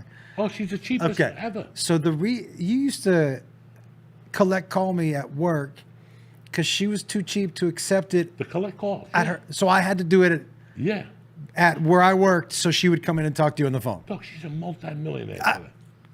Cheap, whatever the fuck you want to call it. I don't even think she buys tampons. She's that cheap. She just puts like a fucking piece of cotton in a snatch. I don't know. She's cheap, dog. Multi-million? Bro. But she never spent a dime, dude. No, listen, we're going to wrap this up, but let me close up with the Carol story. Carol and me broke up in 99. All right? And I think we played around. No, in 99, I moved in with her for a while. Like, I just lived with her. She lived in a one-bedroom. And I just told her I'm moving in. She was dating a guy. She would sleep at his house. I remember that. And then she'd come back and get naked in front of me. Yeah, I remember that. She made me help her dye her pussy hair one night. Blonde. I mean, Carol is the best, dog. That's my girl, okay? So she started meeting some other guy. She met some other guy in L.A., and then that guy tied her up and was going to kill her. And SWAT came. SWAT had to come and shoot the guy, and then he went to jail for a year, and she moved to Florida. When she got to Florida, she met an Indian guy. Granted, she was probably 32, 33. She meets this Indian guy who's 70. After about a month, she marries him. And after 3 weeks, that motherfucker dies. I remember that, dude. And left her like $800,000. Okay. You know, you leave a cheap bitch like, now, do you think she stopped stripping and sucking dick? Oh, no. She still was stripping at her age. She did something very smart. She bought into a gym called Curbs for ladies. She bought one gym, and she was such a good saleswoman. Her volume compared to the other gyms in Michigan were nothing. Like, she's been selling pussy since she's 8. You know what I'm saying? Yeah. On the farm. So think about her salesmanship skills. She bought one more, and then she bought one more, and then the guy that was the leader of that said, buy all of them. And she bought all of them, Nah. and then she sold them. And she got like $4 million back, or $5 million. And she took that money and moved to Florida and started buying Airbnbs and selling them. So she's got like 18 Airbnbs. No, she does not. And then she married a dude. She had 2 kids with a dude, and they were doing coke, and he ran over a cop. So he had to leave the country. He's in Greece. He can't come back. So he raises the kids long distance with her That is from Greece. so fucking through bananas. messages through the mother. Yeah, maybe I did. Maybe I saw him when I was over there. Dog, when I met him, when she introduced him to me, she made him buy me an 8-ball at El Compadre. That's how much I love Carol. She's like, buy him an 8-ball. And the guy's like, why? Buy him a fucking 8-ball. He bought me an 8-ball. That's Carol. That's why you gotta love Carol. Fuck. The El Compadre was. A crazy place. Oh my god, dude. She still has the best line in the world. She came home one day and she goes, you're not going to believe what happened to me at work today. I go, what? She goes, a truck driver wanted to lick my asshole for $60. I go, did you do it? She goes, no, I didn't want coffee breath in my ass. She was dead serious. She was dead serious. I just looked at her like, I would have let him lick my ass for $60. 60. I would have gave him more than coffee breath. You know what I'm saying? So what is it?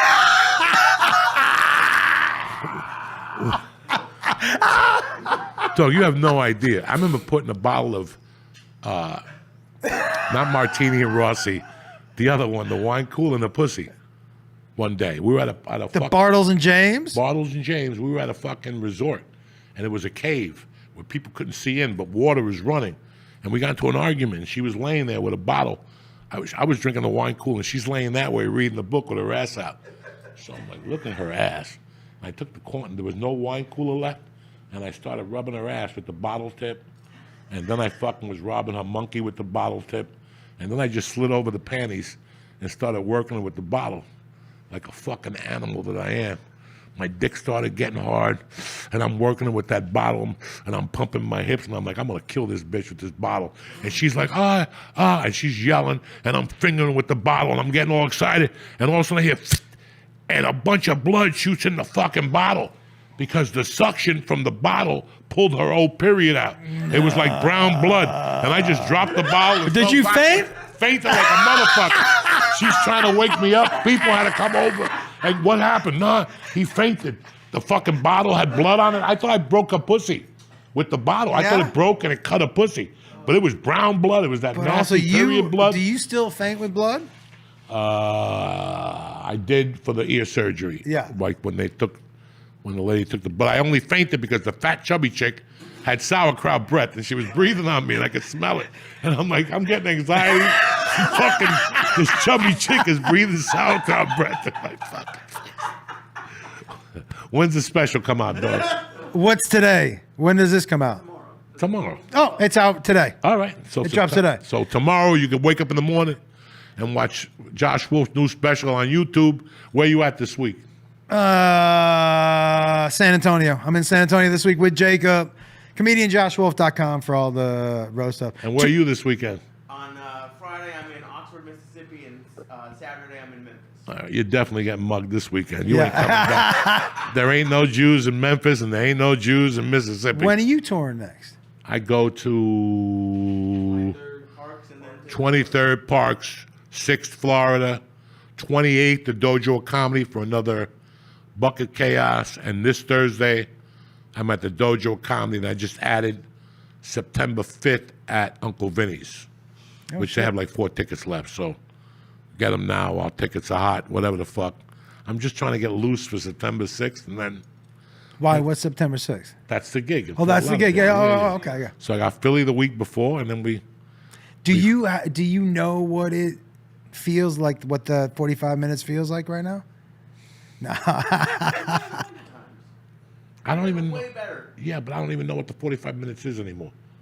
Like, that was then, this is now. I'm starting with a whole new set for this. For Florida? Yeah. Yeah, I'm going to try it. Why not? do some Spanish shit, pull up a story or two.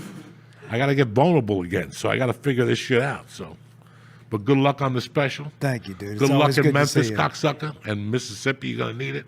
Wait till you go to Memphis, so you see black people with red eyeballs and shit, because they don't play in Memphis. They're those angry brothers. You know what I'm saying? They're angry. Do not got bring those- the yarmulke down there. Do not bring a yarmulke down there. No. Because you will not make it back. I love you, motherfuckers. Have a great week. And don't forget, football season is around the corner. We got good news coming for you. Stay black. Have a great week. And we'll see you next week. Tip Top Magoo. Love you.